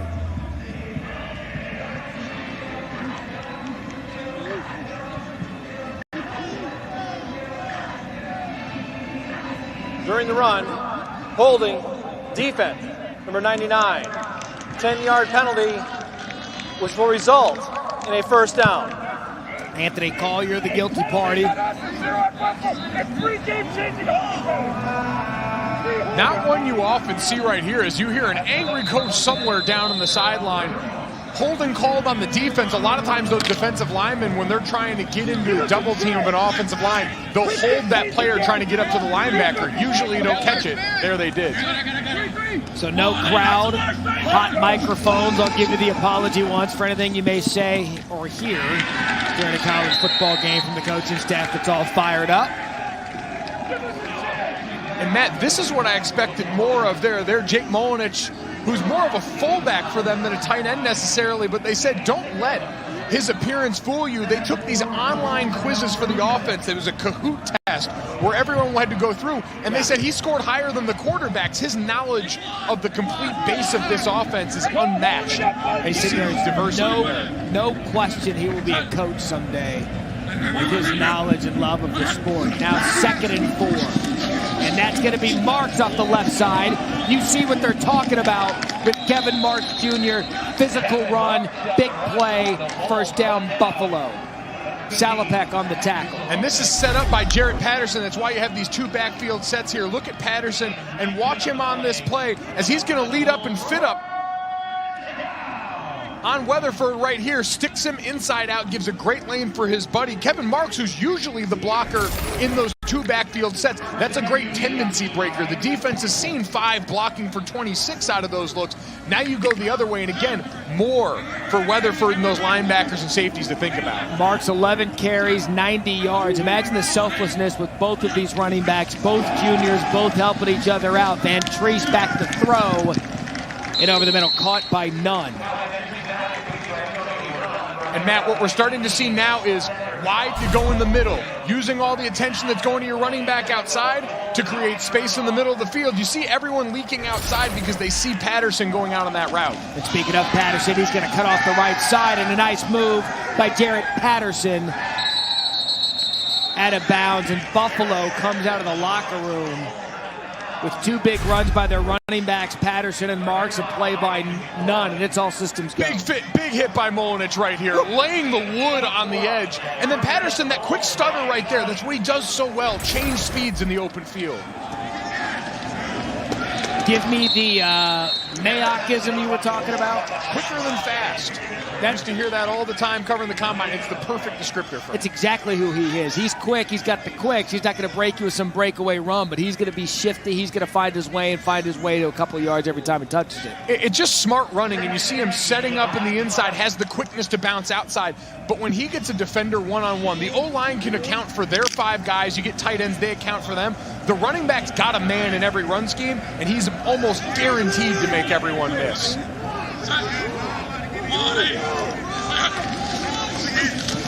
And a counter play to Patterson, and he's met immediately in the backfield, but able to shake it off and make something out of nothing, tackled by Weatherford and Lonnie Phelps. This is very rare that you see a one-lineman counter here. Usually the tight end would be pulling with them, but you see Jacob Gall, the left guard, pulling out there on his own, trying to create space. A lot of times when you see one lineman pull away, Matt, it's a play-action pass look.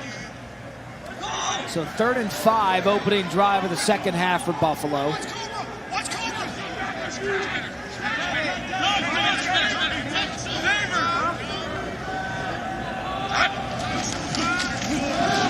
Quick throw, pulls it out of Patterson, and what a catch, what a play, Giovanni Ruiz. And it's a great job. Again, it's an RPO. They're reading the backside linebacker. He comes down. Safety tries to make a play on that one, Matthew Salopek, but just not there quick enough. A great contested catch, and now hand it off to 26 and let him kick you home. And that's exactly what they do. Can he take it home? And they're going to mark him short. Tackled by McWood. That play prior, Van Treese had about a window crack to fit that throw into Ruiz. And Van Treese, a great job to get him the ball to set this up now. 2nd and goal. Is Patterson going to be marked short? And I thought he got in on that last play. They must have seen a knee down. I think they're going to take a look at this one. Ruling on the field is the runner was short of the goal line. That ruling is under further review. And Jarrett Patterson, you see the number there. What a career it's been. Only a junior, fastest running back in school history. to eclipse 3,000 yards rather. And let's see if we can see a knee anywhere in that. I think he's over. Easy. Yeah. And you've got a pretty clear look at it. Not a ton of bodies in here, but just wait. You don't see a knee drop down anywhere. He reaches out over there, has a great sense for it. This is going to get overturned, and he's going to add another touchdown to his resume. 35 already holds the school record, 35 career rushing touchdowns. The left knee comes down after the ball extends over the goal line. I'm with you. That's going to be a pretty easy overturn and a touchdown for Jarrett Patterson. You watch him straighten and extend right there. And this is what they talked about with him. Only 5'9", but so much lower body strength and just such a great sense in traffic right there. Such a dangerous place at times. Two hands on the ball, sees a clear path to the end zone, and a great feel for there. And now going to give them a 2-touchdown lead at this point. We mentioned you've got to start to really put some distance between yourself and Miami before you get to the fourth quarter, where we've seen them be dangerous and mount some comebacks. Yeah, any life for the Red Hawks is all the life they need.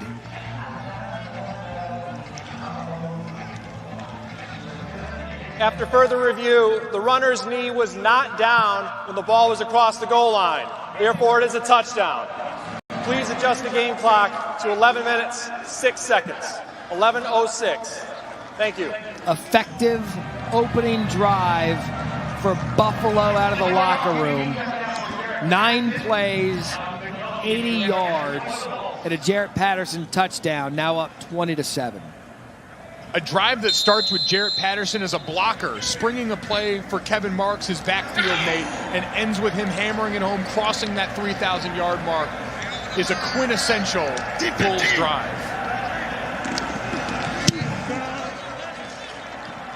Alex McNulty's extra point is good. So Buffalo comes out of the locker room. Ruiz, a great catch to get him near the goal line. Thread the needle does Van Treese, and then all Patterson from there. Buffalo up 21-7 to start the third.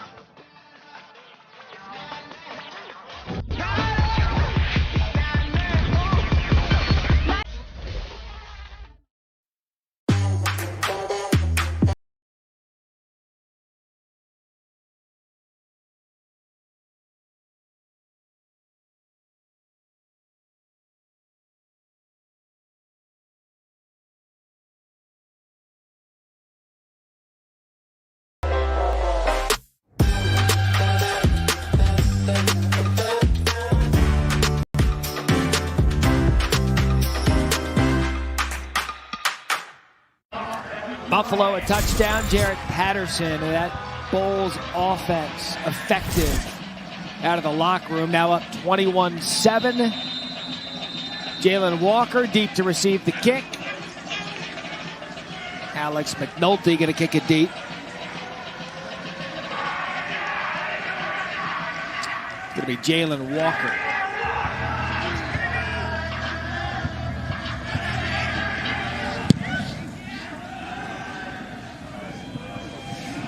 That's going to go out of the back of the end zone for a touchback. That's where we'll see A.J. Mayer. Mike Golic Jr., a tradition unlike any other. For the first time in the fall, we get to go to Augusta National. First 2 rounds of the Masters, Thursday and Friday here on ESPN. And I, for one, cannot wait to see what the Pines of Georgia look like as Tiger Woods tries to defend his Masters championship from 2019. The clubhouse, the tree, many a times you walk that course, you used to see Arnold Palmer sitting out there having a drink, talking to all the patrons. What a great time it is for golf in the Masters. Mayer over the middle, and it is caught.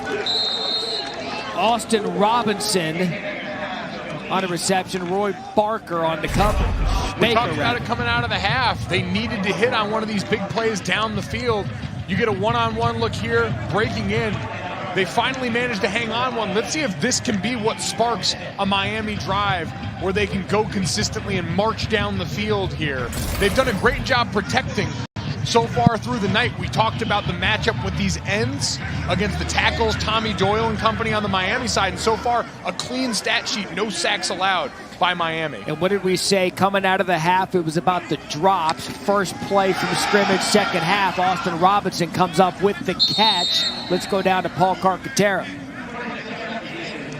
Right on cue, Matt Barry, because when I spoke to Lance Leipold at the half, he told me defensively he was concerned a little bit with the pass defense because of all the drops from Miami. He said that Miami receivers were getting open a lot of the double moves on the perimeter by the guys from Miami, so they have to be at red alert in terms of the pass game because the opportunities have been there. Gain of 2 there, 2nd and 8. Mayer play fake, looks deep, and that's just going to be, looks like the pass may have been redirected. It goes out of bounds, falls incomplete, 3rd and 8. And 3rd and 8 right here again. We talked about Jack Coldiron, also part of that crew with drops earlier in this game, but he's a guy can threaten that middle of the field along with Jack Sorensen. And you're going to have to keep giving him opportunities. We talked about it. Burns had those drops, but he's the fastest guy on your team. He led all freshman receivers last year in college football in yards per reception. You've got to go back to the well on these guys and show them there's still plenty of confidence as we're set up for a deep play action shot here. There's the play fake. Mayer climbs the pocket, has a look deep, and it's dropped again by James Burns. And the rough night continues for the sophomore out of Charlotte, North Carolina. And this is what we talked about. Down the middle, you go right back to him. Give some credit to Tyrone Hill for sticking with it on the back end, but just having difficulty. Ball's a little bit behind him, but that hits you right in the hands. It's on the inside away there. A.J. Mayer, the stats don't look great. 6 for 19 for a $120, 1 touchdown and 1 interception, but a lot of it has to do with the plays his receivers have left on the field. So Jobin on to punt. That fair caught by Ron Cook. But again, Miami's offense stalled because of drops. Buffalo gets the ball back here, 9:39 left in the 3rd.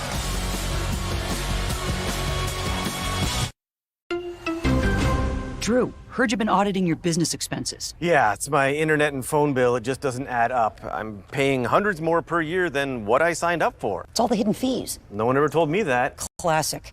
Spectrum Business doesn't have any of that nonsense. No hidden fees, no contracts. Wow. Yeah.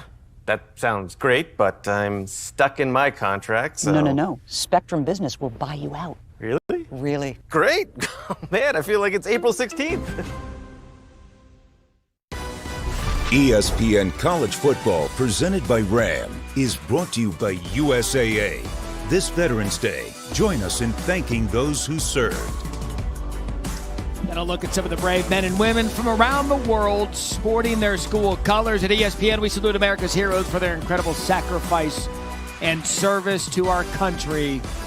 Celebrating Veterans Week, presented by USAA. And on behalf of Mike Golick Jr., myself, and everyone on a part of this broadcast, can't thank our servicemen and women enough for everything they've done for our country. So 21-7, Buffalo. 9:39 left in the 3rd. Kevin Marks going to start this drive in the backfield for the Bulls.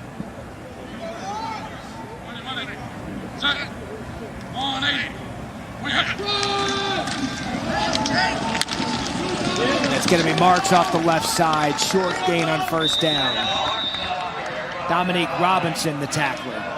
Dominique Robinson, the converted wide receiver. 27 career catches for 452 in a Red Hawks uniform. His first defensive snap was last week. His first defensive snap was a sack. Unbelievable ability. He moves different than everyone else on their defensive line. Just doesn't have a lot of time under task at the position, but you saw there that effort making a great play. 6'4", 252.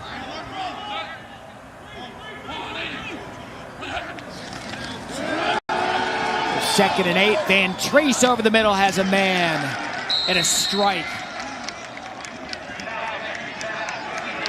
caught by Trevor Wilson. And that's just the difference on the night. The wide receivers for Buffalo making plays down the field, holding on to those contested catches. And they're taking advantage now. They're out there, 2 tight ends on the field, looking like they're loading up to run the ball. They've had some success on the ground. All of that leaning in their favor. They're rolling now with a chance to really put some distance between themselves and Miami here. Ray Thomas Ishman now at left guard for Buffalo and for Jacob Dahl. That's going to be Marks again to the left side.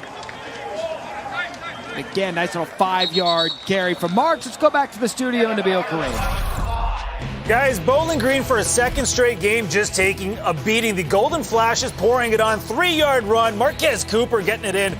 45-10 late in the third. This one's a final. Ohio beating Akron. 19 straight losses for the Zips, Matt. Not good. Well, Demontre Tugwell, he's a heck of a back for the Bobcats. I know you called that game last week. Matt Berry, Mike Golick Jr., Paul Carcaterra. Love being a part of the midweek Maction fun. So 2nd and 5, Van Treese, the boot in a rollout. And another strike, flag on the play.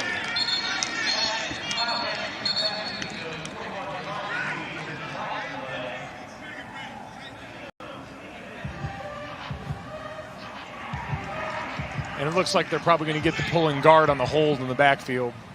Holding, offense, number 71.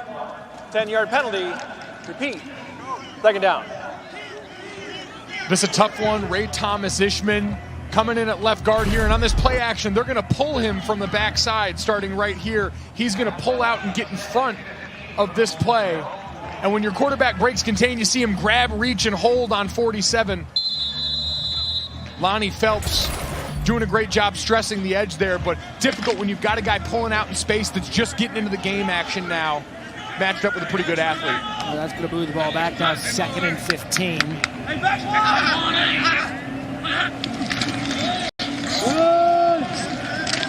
Marks off the right side, and a big hit there. Leveled on the play by Ivan Pace, gain of 5.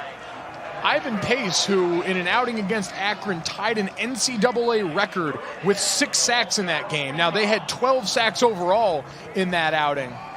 But a guy who's got great ability when they're going to unwrap a linebacker, bring him out towards the edge, and send him down, blitzing on running or passing downs. He's a great candidate for that great wiggle, in addition to being able to lay big hits in this one, as now they're on 3rd and 10 here, and looking, I'm sure, at Antonio Nunn pressed up at the bottom of the screen here. And they've been able to spread the ball a little bit around on this drive. Trevor Wilson's having a big night, but Van Treese is going to look left and go for Nunn. And that's what you talk about with Antonio Nunn, the athleticism to go up and get it. And a 1st down for Buffalo. Gain of 25. Strength of his hands on this one. Just working the whole way, hand-fighting quarterback, puts that ball behind, and he works around. Strong hands through the top, maintaining control here. And this is just a great job by the quarterback, giving him a chance. He knows, worst case scenario, he ends up playing back through the defender who's looking at Nunn. You get a pass interference penalty, and you're moving either way.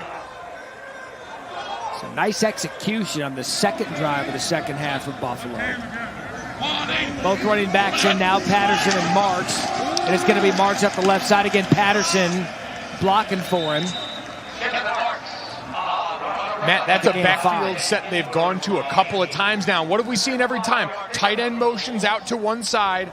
The running back to that side ends up as the lead blocker. And eventually, we saw Kyle Van Treese. We know he's not the most fleet of foot, but everyone crashing down on that action, especially as we get towards the red zone, is going to be awfully inviting for a quarterback who, if he's got free space, he's going to be able to eat it up.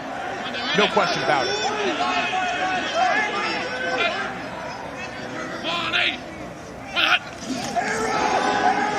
Van Treese to the end zone, caught, touchdown, Zach LaFave. And it is all Buffalo here in the 2nd half. 2 possessions, 2 touchdowns, Zach LaFave wide open. And it looks like a blown coverage from one of the 2 defenders down here to the left of the screen. You see Ivan Pace, you see Emmanuel Rugamba, both drifting outside there. No one runs with the tight end. and the middle of the field safety just gets there way too late. 7 plays, 82 yards, just over 4:15 of clock used. And right now, Buffalo is doing what they want. Van Treese takes advantage of the blown coverage, finds LaFave. Bulls rolling, 28-7 in the third.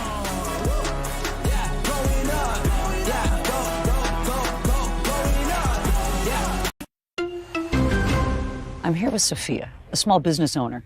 How's it going? It's tough these days, so I'm looking to cut costs, starting with my internet. Smart. Yes, but it looks like I have to choose between low prices or fast internet. That's nonsense. I need both. Yes, you do. Spectrum Business gives you both. Fast speeds come standard with their low prices. Am I seeing things? Just the truth. Beautiful, isn't it? 4 teams, 2 semifinals. New Year's Day, the college football playoff lives on ESPN. On Buffalo, 28-7. You talk about their running backs, Kevin Marks, Jared Patterson. Marks over 100 yards on the night. He and Patterson have combined for 5,000 yards and 58 touchdowns in the past 29 games. Mike Golick Jr., is that good? New high score? Is that bad? Did I break the game? Look. Imagine being an offensive lineman getting to block for those hammers in the backfield.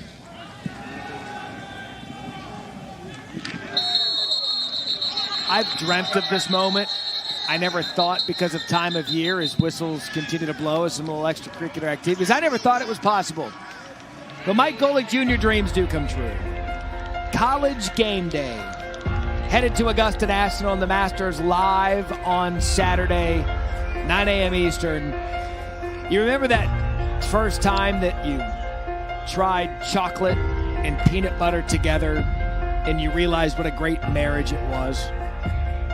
Kind of like the first time I saw Eddie Wilson. That feels like the level of passion for you in the Masters. Seeing College game day and Herbie and Reese, Pollock and Desmond, seeing that go to Augusta National, 2 of the great cathedrals of sport, the preeminent pregame show in college football colliding with golf's greatest stage. Let's go down to Carcaterra. Well, Miami's top player, Tommy Doyle, he's not in right now. He's been favoring his left knee, it appears, and he's been pacing up and down, trying to make those explosive first steps, and to no avail. This is a huge loss. He's their top player, potential NFL second or third round draft pick. They're down to their 4th and 5th and 6th running back, so it's time to have some concern right now offensively for the Red Hawks. And Clark, he was a player that we had talked to their coaching staff about, that had there not been a season, he was an opt-out candidate just because of his size and his ability to play at the next level. Him, Danny Godlewski, their center, and Emmanuel Rugamba had all declared for the NFL draft and then come back re-enrolled in this situation. And so now you're in third down without the 2 tackles that you were coming into this game with, trying to ask this group to hold up against great rushers. So here's Mayer trying to get out of the pressure, and he's unable to do it. Brought down by 95, Tyrese Woods, pressured by Malcolm Kuntz. And we've called Woods' name a couple of times tonight. He's having a good one. He is, but you look at Kuntz applying the real pressure at the beginning of that, working again against Caleb Schaefer, who's by trade a guard, outplaying right tackle in this offense, going up against the guy that led the MAC in sacks last year. It's just a difficult situation that was already coming into tonight, being one we watched, and now it's only gotten worse for Miami because of injury as the game's gone along. Dom Jobin to get on to punt to Ron Cook. Cook get a fair catch it there, 37-yard line. So fresh off their big double overtime win over Clemson. Notre Dame squares off against Boston College Saturday, 3:30 Eastern. Then at 7:30, Wisconsin's back on the field after a couple of postponements because of COVID. They take on Michigan at the Big House, both games ABC and the ESPN app. Excited to get another look at Wisconsin. We haven't seen them since that opening night, Friday night beatdown of Illinois, where Graham Mertz burst onto the scene for so many people. It was amazing. In for the already injured Jack Cohn, who was hurt during the preseason, their starter from last year. And for Michigan on the other side, just searching for answers that aren't there right now. Out-physicaled by an IU team that is ranked inside the top 10 and looking great so far. Wisconsin's won 6 of the last 10 meetings, but I'll tell you, that's probably to give to Patterson here off the left side. One of the bigger storylines to start the college football season, quite frankly. One, preseason rankings are a dangerous thing because it instills expectations on teams that may not be that good. And we know now by watching what we've seen out of Michigan, they're not that good. Penn State, not that good. And these are programs that have started off rough early, and I think it's because, one, the brand name attached to them, but two, a ranking that, to be perfectly blunt, they didn't deserve.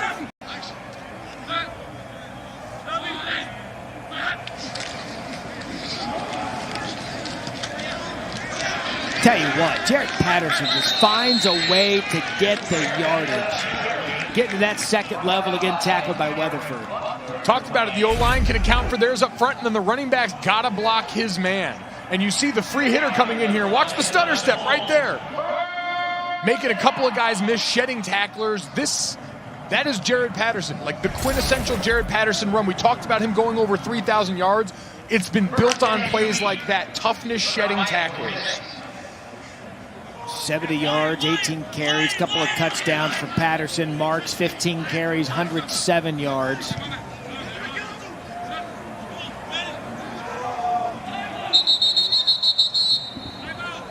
Still miscommunication on offense. Buffalo's going to have to burn a timeout. 30-second charge timeout. Buffalo.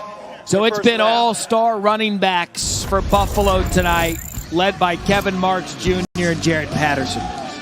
Just does a great job of putting a foot down, finding that crease, and then shedding a couple tackles himself. How about Jared Patterson, the blocker, on this play, helping spring his buddy in the backfield, get him loose down there. And Jared Patterson, every bit as advertised, he gets down near the goal line. 5'9", 195, nothing is going to stop him. Compact ball of fury who understands stretching out for the end zone there.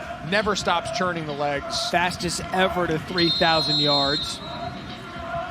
But we had talked about it a couple times now, the selflessness with these players. Two juniors, both able to share the same backfield, both effective. And if you're Buffalo, you're loving this. I mean, you're already back in Miami territory. You've got a couple of closers in the backfield that can get you yardage, 3, 4, 5, 6 yards a clip. And here's Van Trace. He's going to go deep. What a catch. Zach Lefebvre, who caught a touchdown earlier, twists, contorts, does everything he needs to do to come up with the big play. And how about Van Trace has guys wide open in the middle of the field, but understands long developing routes going to take some time, and he sees his guy and gives him a chance to go up and get it. Big body target, all 6'6" of Zach Lefebvre. And now they're down inside the 10-yard line. The Sugar Huddle again going to get up, try and catch him off guard and see if they can find a crease in this running game. Lefebvre, 4 catches, 67 yards and a touchdown. Patterson, no gain there. Tackled immediately by Weatherford. Let's go down to Clark. Well, Zach Lefebvre with a spectacular catch. Mike Golick, you know T.D. Erlin, who plays lacrosse at Yale, is a first-team All-American. That's his buddy from home in Victor, New York. He said Lefebvre, when he was a kid, they called him Zeus because he fouled out of every single basketball game in youth. He was bigger than everyone. He bullied everyone around in sports. And he's making some big-time catches tonight. Big athletic kid. I've been waiting for a little lacrosse mixed into the broadcast from Clark, baby. I had the under on that. Oh, there you go. There was a tackle for loss that was given by Mike Brown, and Patterson shows those good feet. Free hitter in the hole. Mike Brown coming in scot-free, and he hits back on the joystick right here. Blazes through on the backside and just brushes him past.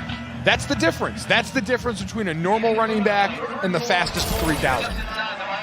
Tell you what, guy like Patterson, good day 2, day 3 pick in the NFL. can have a career for a long, long time. Absolutely. The ability to run between the tackles at that side, great vision. So we're down to 10 seconds left here in the third. All Buffalo, 28-7, 3rd and goal. Van Treese to the end zone. Caught. Ruiz. Touchdown, Bulls. The flag on the play.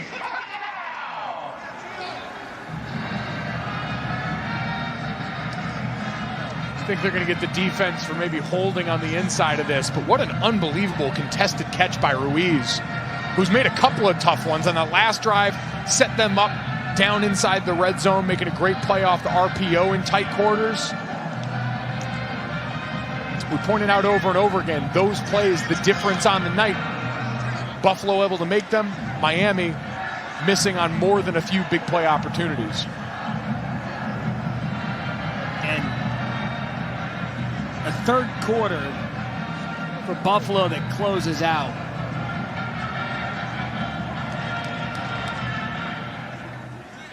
There are 2 fouls on the play. Prior to the pass, holding, defense. That penalty will be declined because the result of the play is a touchdown. After the play, on sportsmanlike conduct, offense, number 41, dispersed of the game. That 15-yard penalty will be enforced on the kickoff. All right, so the touchdown's going to stand in what's been a dominant third quarter. 21 unanswered points. And you see there the grab right at the top of that route before he breaks out. But still, to be able to concentrate, box out in that instance, turn it into a basketball play with the defender draped all over him. Making 41 look good on a wide receiver is a difficult task, and he's doing it tonight. Here's a curveball listed as 87, came out in 41. At this point, Ruiz can wear what he wants. And it is 35-7. We started the third quarter, and it was 14-7 Buffalo. And they've exploded for 21 points here in the third. Coming up next, Sports Center. Saw Kenny Mayne, John Boochcross out there in the newsroom. 2 SEC games pulled from the Saturday slate due to COVID. Heather Diddich, what that means, plus Big Ben also on the COVID list. And Tiger Woods, emotional from Augusta National, met with the media today, reliving that 2019 improbable Masters victory for Tiger. But I don't want to take away from Jackson Baltar. The backup kicker for Buffalo loves him some Gingham style. Guy has been all over it. Who cares if it's been years since that song was popular? You will not stop the hustle on the sideline. As you see the yard differential right now. No, don't get back to football. Give Baltar his due. I think we gave him more than his due in that. Scores 35-7. I don't give a damn right now about the total yards. I want Baltar to get the love that he deserves. The backup kicker. Listen, we've got more lacrosse talk to get to, Matt, on this one.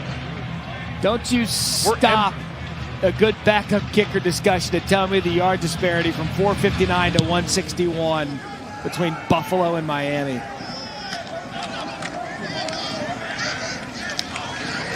And that'll do it for the third quarter. 21 points out of Buffalo. It is all Bulls as we go to the fourth quarter. Injured player. We'll check in on him on the other side as we go to the fourth. The third quarter. All Buffalo, 35-7.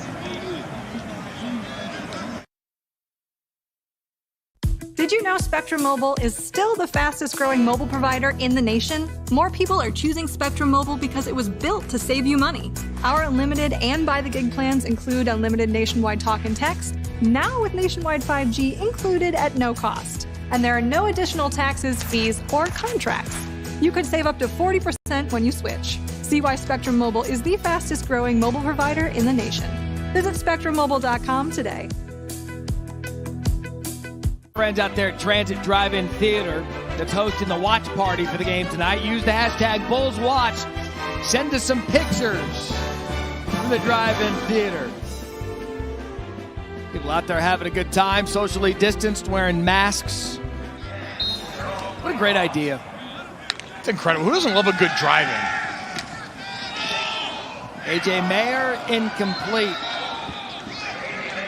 You know, it's a good point. Who doesn't love a drive-in? Been way too long since I've been to one. Need to remedy that soon. The perfect socially distanced activity. You turn the movie on in your radio in your car. Not exactly surround sound. You get to bring your own Dolby. snacks, though, which is always in my favor on that one. A cheaper option. Certainly you can buy in bulk in that situation. Yeah, you can bring a Costco bag of candy and popcorn. Drive-in movie with the God King Eddie Wilson on the D-line. Who isn't having a great time? Not dropping a mortgage payment on popcorn and dots. Pass falls incomplete. Speaking of Eddie Wilson, you saw him get home on that last one, put a big-time lick on A.J. Mayer. Working up the middle. This D-line is starting to bust out the twists, the stunts. Men, what is stopping you from looking like that? Zero getting loose out there. He's loving every minute of it. Chance to harass the quarterback. He's a guy that's usually in there as they bring on more of their NASCAR package, get some guys on there that are going to rush the passer. But when he gets those opportunities, making the most of them. 3rd and 10 right now with both backup tackles in. Not a great situation. Beautiful human being. 3rd and 10. Tipped. Nearly picked by Isaiah King. Gonna bring up another 4th down and punt for Miami. Just has not been their night. But this is Kadofi right on the tipped pass. And this is the difficult part. You've got to keep an extra tight end in to help you in pass protection. You've got more bodies on the back end that know the ball's going to come out quick.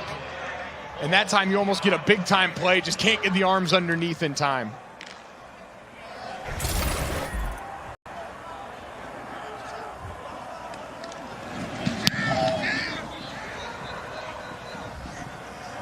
Another good punt.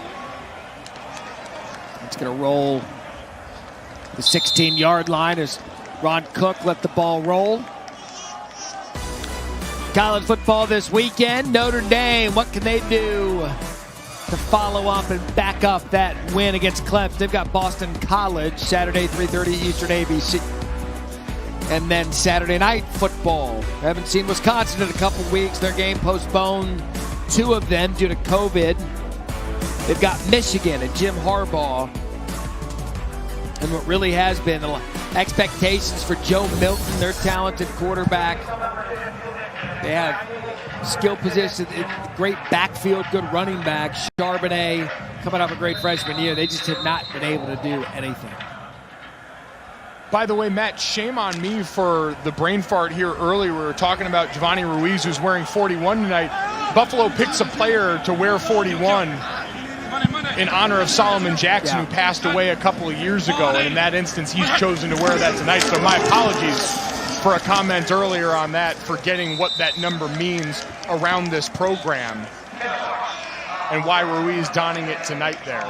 A good note someone passed along to me as a reminder there. I'd forgotten that, but that is certainly a part of this program they hold near and dear for that reason. And he certainly has worn that with great honor tonight. A good night out of Ruiz, scoring the touchdown, and a good night really out of all of the players on the Buffalo offense. Been Kevin Marks, Jarrett Patterson, Van Treese, 271, 3 touchdowns.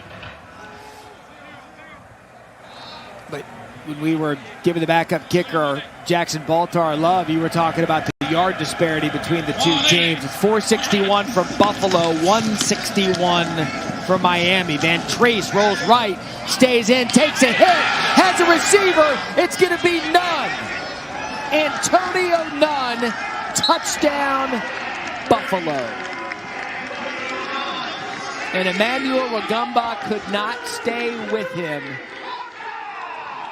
And we've been waiting for Antonio Nunn to break out. Now 5 catches, 137 yards, and that 82-yard score. Matt, we talked about this backfield set where you've got your tight end lined up here. He's going to motion out. And all night, this has been a running back lead by this team, where normally we'd see one of these guys blocking for the other. They finally go play action here and set up another play, rolling out. Quarterback avoids the hit just long enough to get a great dart downfield to Antonio Nunn. A great job. They've been setting that up all night. They've been seeing that backfield action all night out of that one, and they go deep on him to put a stamp on this night and now potentially go up 42-7. And how about Van Treese? You said it perfectly. Hung in just long enough to throw his 4th touchdown of the night. Now 353 yards throwing for Kyle Van Treese.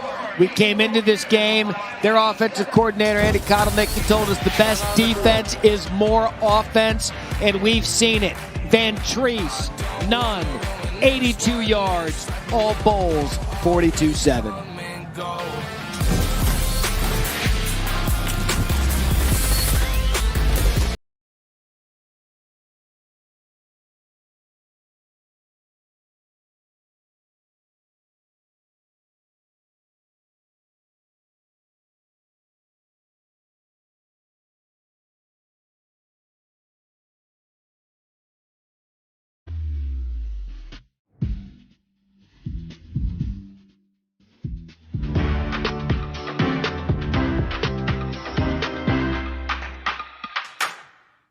Poise from Kyle Van Treese here, taking a hit on this 82-yard touchdown strike to Antonio Nunn. That is high, low, and everywhere in between. Went into the medical tent, seen him grabbing his ribs, came out, smile on his face after getting checked out by medical personnel. But 4 touchdowns, career highs in both yardage and touchdowns, becoming the first Buffalo player since Tyree Jackson to throw at least 4 touchdown passes. That was back in 2018.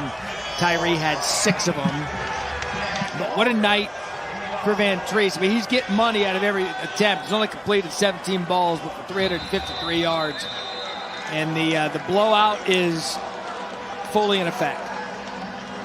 We said coming into tonight you were playing for likely your ticket in the MAC championship. The MAC East been decided by these two teams the last couple of years. And Buffalo putting their signature on this one. Our guy Jackson Bolter gets to kick off. Showing that Gingham style and a mental error out of... I don't know about that. Yeah, I'm not sure. He caught it and to be clear, he could have made this much easier. You're going to see him toe tap to stay in bounds, where if you catch that ball straddling the out of bounds line, that's something you're taught and coached on kickoff return. If it's getting near the sideline, get a foot out of bounds when you cover it up, and it draws that flag for the kick going out of bounds. So I think if they review this, they'll see him toe tap in bounds. Ruling on the field is the receiver caught the ball with his foot out of bounds. There you go. That is a foul for a kickoff out of bounds on the kicking team. As described by our Mike Golick Jr. 35-yard line. First down. And my mistake on that was thinking he had tapped in bounds. That foot hits out of bounds at first as he catches it. So a great job in that situation of being aware going towards the sideline. That's something you're coached in special teams all the time, is being aware in that ball, trying to give your team a few extra yards, even at the end of a game that's a blowout like this. That was a coachable moment. I know you can see it at the bottom of the records for those that are still hanging with us. Only game 2 for the MAC, who came back to action last week. Chuck Martin told us in our call that he was surprised at the effectiveness with which his team played, expected a little more sloppy football. But nonetheless, they got the win last week. Both these teams 1-0. And perhaps some of the depth, some of the injuries, and some of the things that it had shown up on film a week ago have manifested themselves here tonight. Yeah, we've seen drop passes early on, some of that sloppiness showing up here in week 2, certainly having to shuffle some bodies along the offensive line. Not having your best player out there, and Tommy Doyle, the left tackle, for much of the second half of this game, just puts you at such a disadvantage for this team right now. As we take a look back at the MAC timeline for this year, remember, they were the first conference to put this season on ice, and it started a domino effect. First FBS conference to say no. 3 days later, August 11th, was the Big Ten of the Pac-12. As you know now, Pac-12 was back in action a week ago. Big Ten's been around for a few weeks, and these coaches had to adjust. Buffalo was lucky. They said they got 9 spring practices in before the shutdown, and then they had to kind of regroup and get everybody back into a mind frame of playing football. And that's Khan again, a hard run on 3rd and 3. And as you're looking for bright spots tonight, the effort by Zach Khan, this is the second or third run we've seen where he's dead to rights a couple of times, and just through sheer will is giving this team another look at a fresh set of downs. 3 consecutive runs for Miami. And you wonder if at this point Chuck Martin's like, you know what, let's keep this clock running. They're never going to not play football. But in the situation here, as I say that, A.J. Mayer's going to throw deep. And some contacts, no flag. Was Austin Robinson tangled up with Logic Hudgens. And assuming their official's going to say they're both hand fighting in that instance. But yeah, Matt, you look at this spot and you've got to get reps for your offense right now. We talked about A.J. Mayer coming in last week, throwing his first pass since high school, 3 years prior to that. And you don't know what the status is going to be for Brett Gabbert next week. You hope that he's back on the field for you, the 2019 MAC Freshman of the Year. But every rep matters, especially over the course of this season. It's strange, but there's still reps that are huge for a program like this that prides itself in development. We saw their star left tackle go out banged up. And again, it's Khan, who you mentioned a second ago, continues to run hard. And coaches will tell you, look, the scoreboard says one thing, but starting the season so late and not having the full complement of spring ball and the full complement of a training camp, this is an opportunity for them to execute against a live opponent and put some things on tape to go over here now as they begin a late season week 2. We've talked so much about a lot of the postponements that are going on in the Power 5 right now as the season gets on and we see teams that are out of contention maybe start to lose focus, take their eye off the prize. It's a good reminder that these are the Saturdays that you work so hard to come back for, and so maximizing each one, making sure you're putting something great on tape. And how about this? A nice big run for Kenny Tracy. And that's what I mean. If you're one of these players right now, is they're on to their 4th, 5th, 6th string running backs in these spots, and you're looking to flash, and you're looking for this coaching staff to give you more opportunities. These are the kinds of runs that help you do that. Press the front side, make a man miss in the open field. And now the coaches cut on the tape in this, and they say, you know what, maybe 33 is getting a few more reps in practice next And how about that? 1 carry, 32 yards for Tracy, so a good opportunity, as you said, for him in the early part of the season to get some carries for Miami, who's been running back by committee tonight. There's Tracy brought down immediately. Tackled on the play by Max Michel. Max Michel. And certainly on Buffalo's side, you're trying to get out of this game without any more of that here. Right. Over the course of this season, keeping guys healthy, surviving that war of attrition that comes here as we see him make his way to the sideline slowly on this one. Start to work some of the depth in your defensive front as well here. Give guys, looks like you mentioned, valuable live speed reps.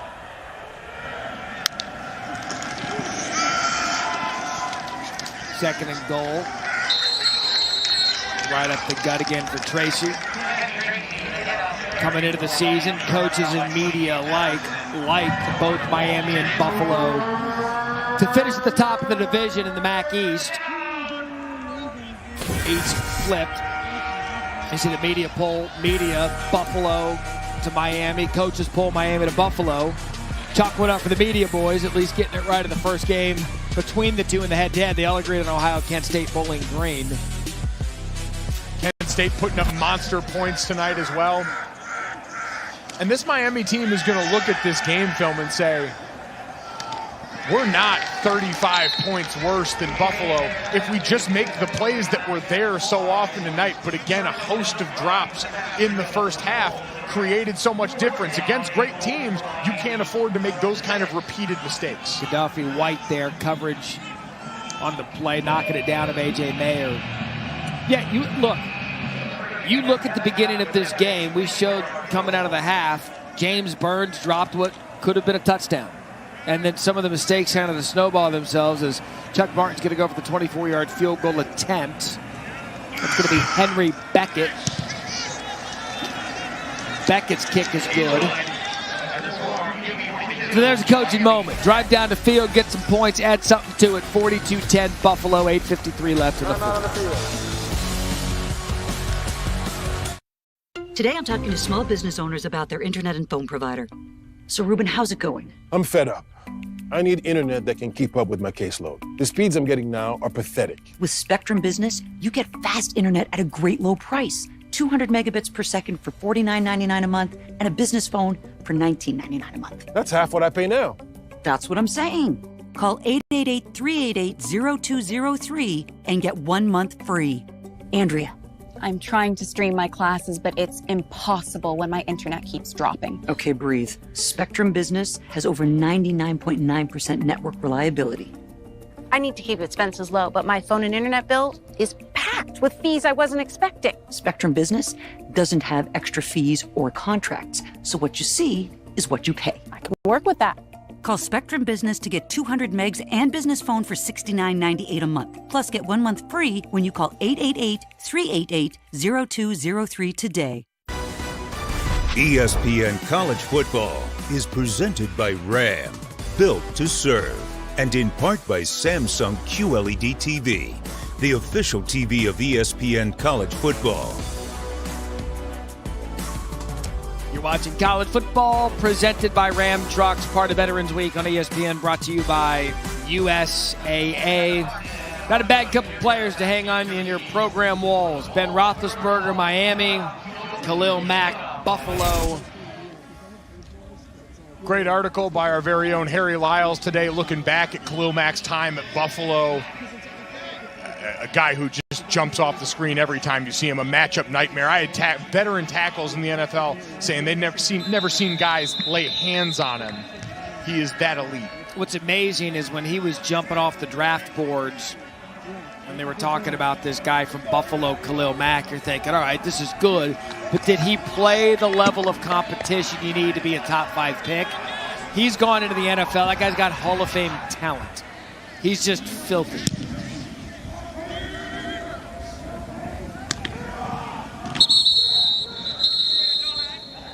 Well, this officially starts the college football week. And on Saturday, we're going to celebrate greatness with College Game Day live at the Masters.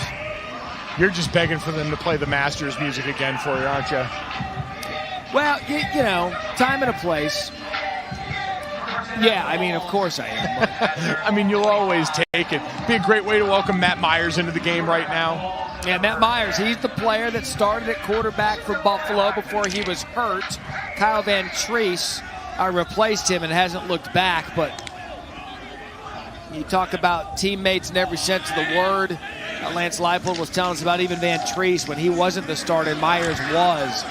He didn't enter the transfer portal, didn't whine, didn't complain, took advantage of his opportunity. Is the give to Ron Cook off the left side. Looks like they're going to get some holding on the edge and bring this one back, but it's a great point, Matt. The coaches all raved about that out of their quarterback room. Holding, offense, number 62, 10-yard penalty, first down.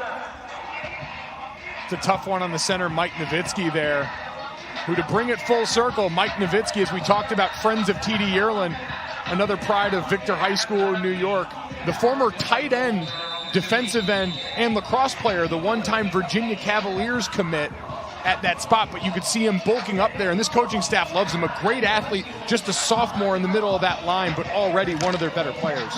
Got 2 lacrosse drops in there now. We saw him warming up with Matt Myers before Myers entered the game. Take some snaps, get it comfortable for him, and to give to Cook.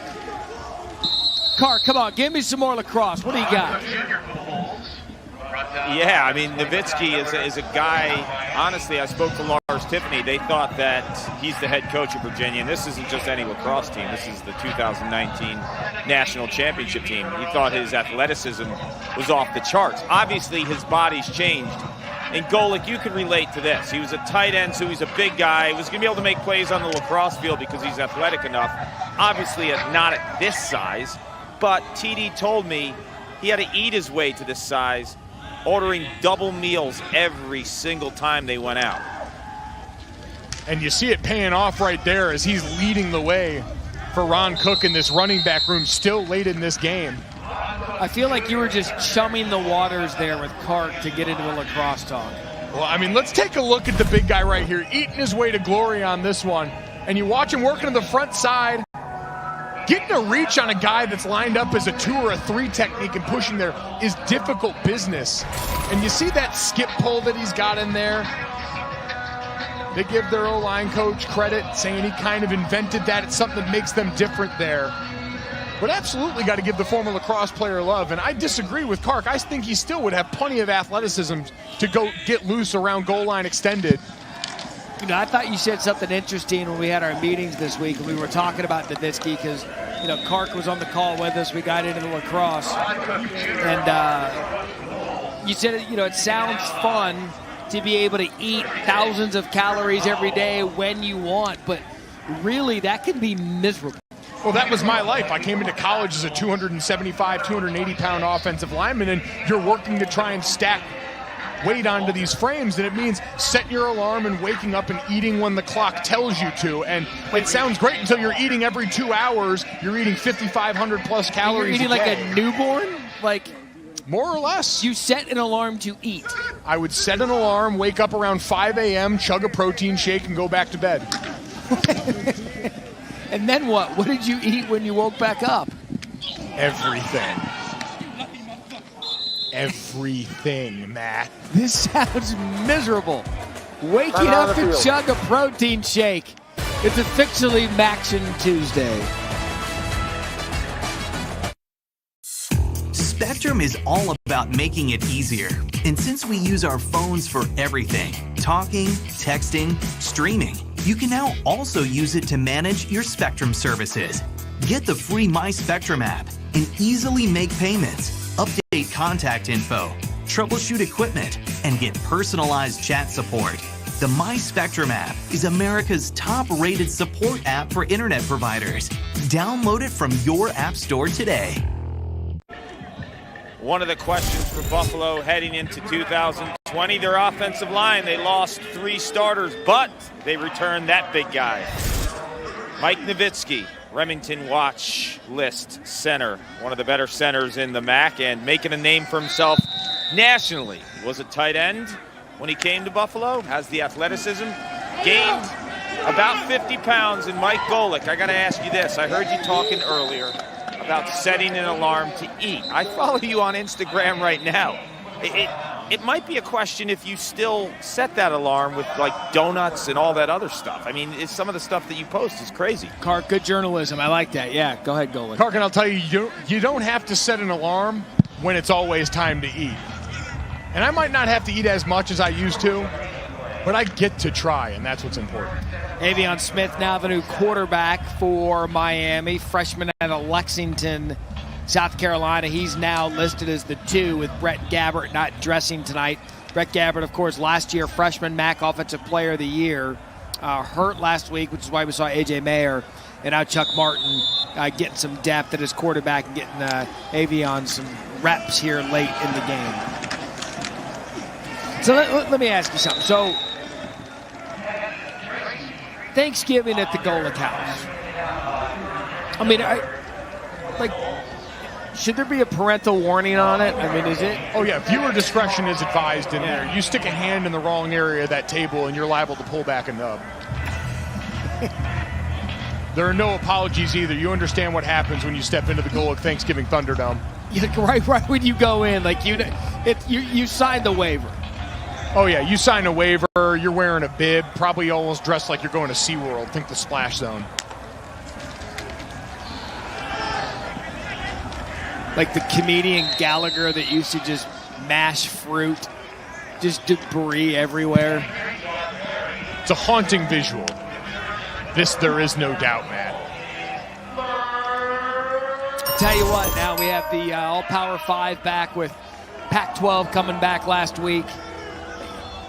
First ranking shows in a couple of weeks. Thanksgiving week, actually, that Tuesday. I believe that's the 24th, if my date serves me correct.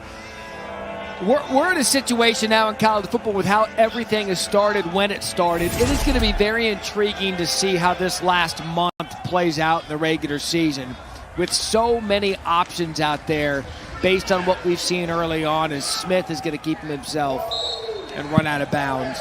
But you look now, we know right now Alabama, Clemson, Notre Dame, Ohio State are head and shoulders above everybody else in the country. But if one of them were to trip up, is this the year the committee says, hey, Cincinnati looks really, really good. BYU looks really, really good. Is this the year someone in the group of 5 gets a nod?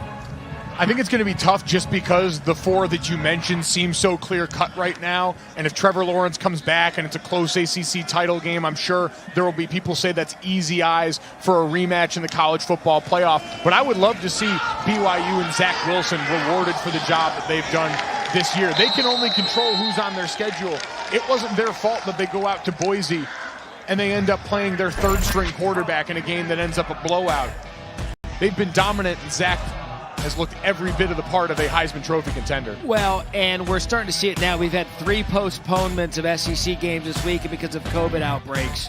When you look now, is Alabama, LSU, the notable one, which usually is the game of the year. LSU obviously not what they were last year, and they're struggling a little bit. But when you get to this point of the season now, and you're going to be losing games on your schedule because of COVID, you wonder, balls out, Miami's able to fall on it. You wonder how many games are going to get played. I know 6 is the criteria for who's going to get in. But I would not be surprised now if now the last few weeks of the season, last month of the season, you're not going to see more games postponed, and the body of work may not be what we thought it was going to. It's going to be the most eye test reliant year in the history of the College Football Playoff Committee. We always talk about the ingredients that go into that room, the criteria that they're supposed to lean on, but without out-of-conference matchups, with these uneven schedules, the different lengths of time, the different amounts of game played, it's going to rely more heavily on what they're seeing on tape. And when it comes to that, it's been pretty apparent who the top teams in the country are through the first more than half of this season now. Clark.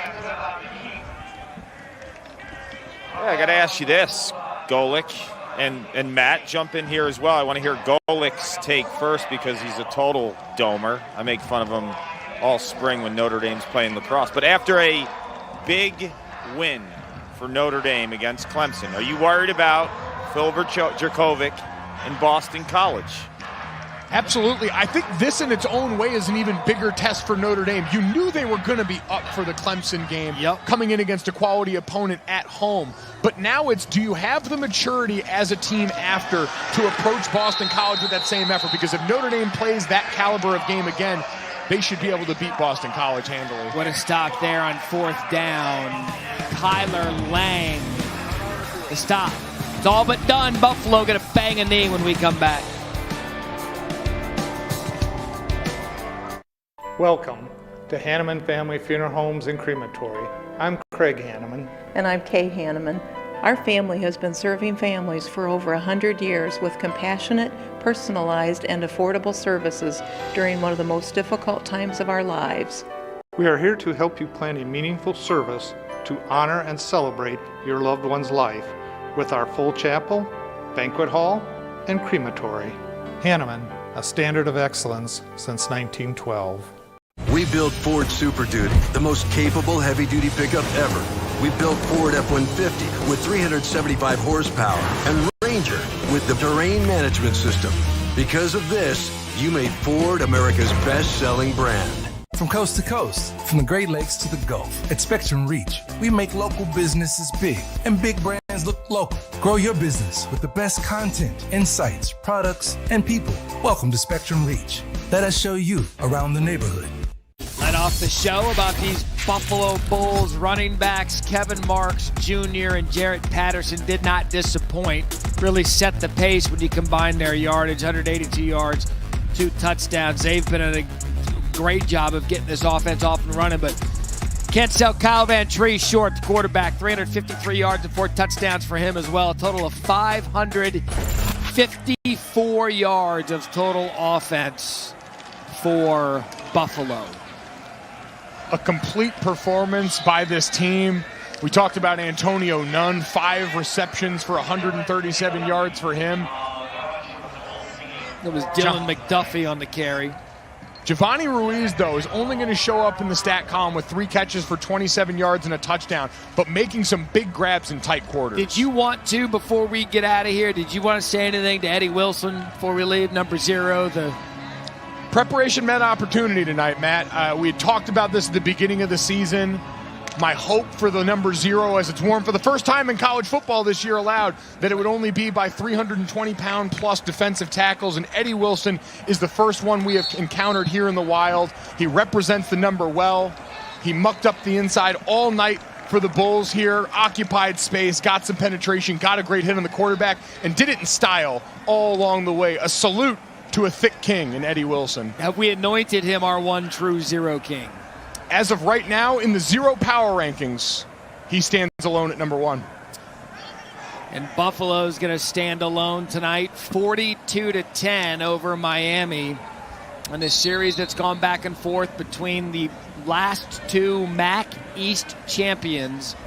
And this one's going to go to Buffalo as they are going to move to 2-0 on the season, 42-10. Impressive stuff tonight out of Buffalo. Impressive. Leaned into their identity and made big-time plays down the field. You mentioned Van Trees was lights out when they had the opportunities to take a shot, and now they will continue to climb back towards where they believe they belong, in that MAC title contention. And there he is, celebrating on the field, a well-earned victory for the big guy. Just an Adonis of the number 0. From Mike Golick Jr., I'm Matt Barry. Paul Carcaterra with us on site. Final score, Buffalo 42-10 for our entire crew. Thank you so much. Send it over to SportsCenter. John Buccigross, Kenny Mayne.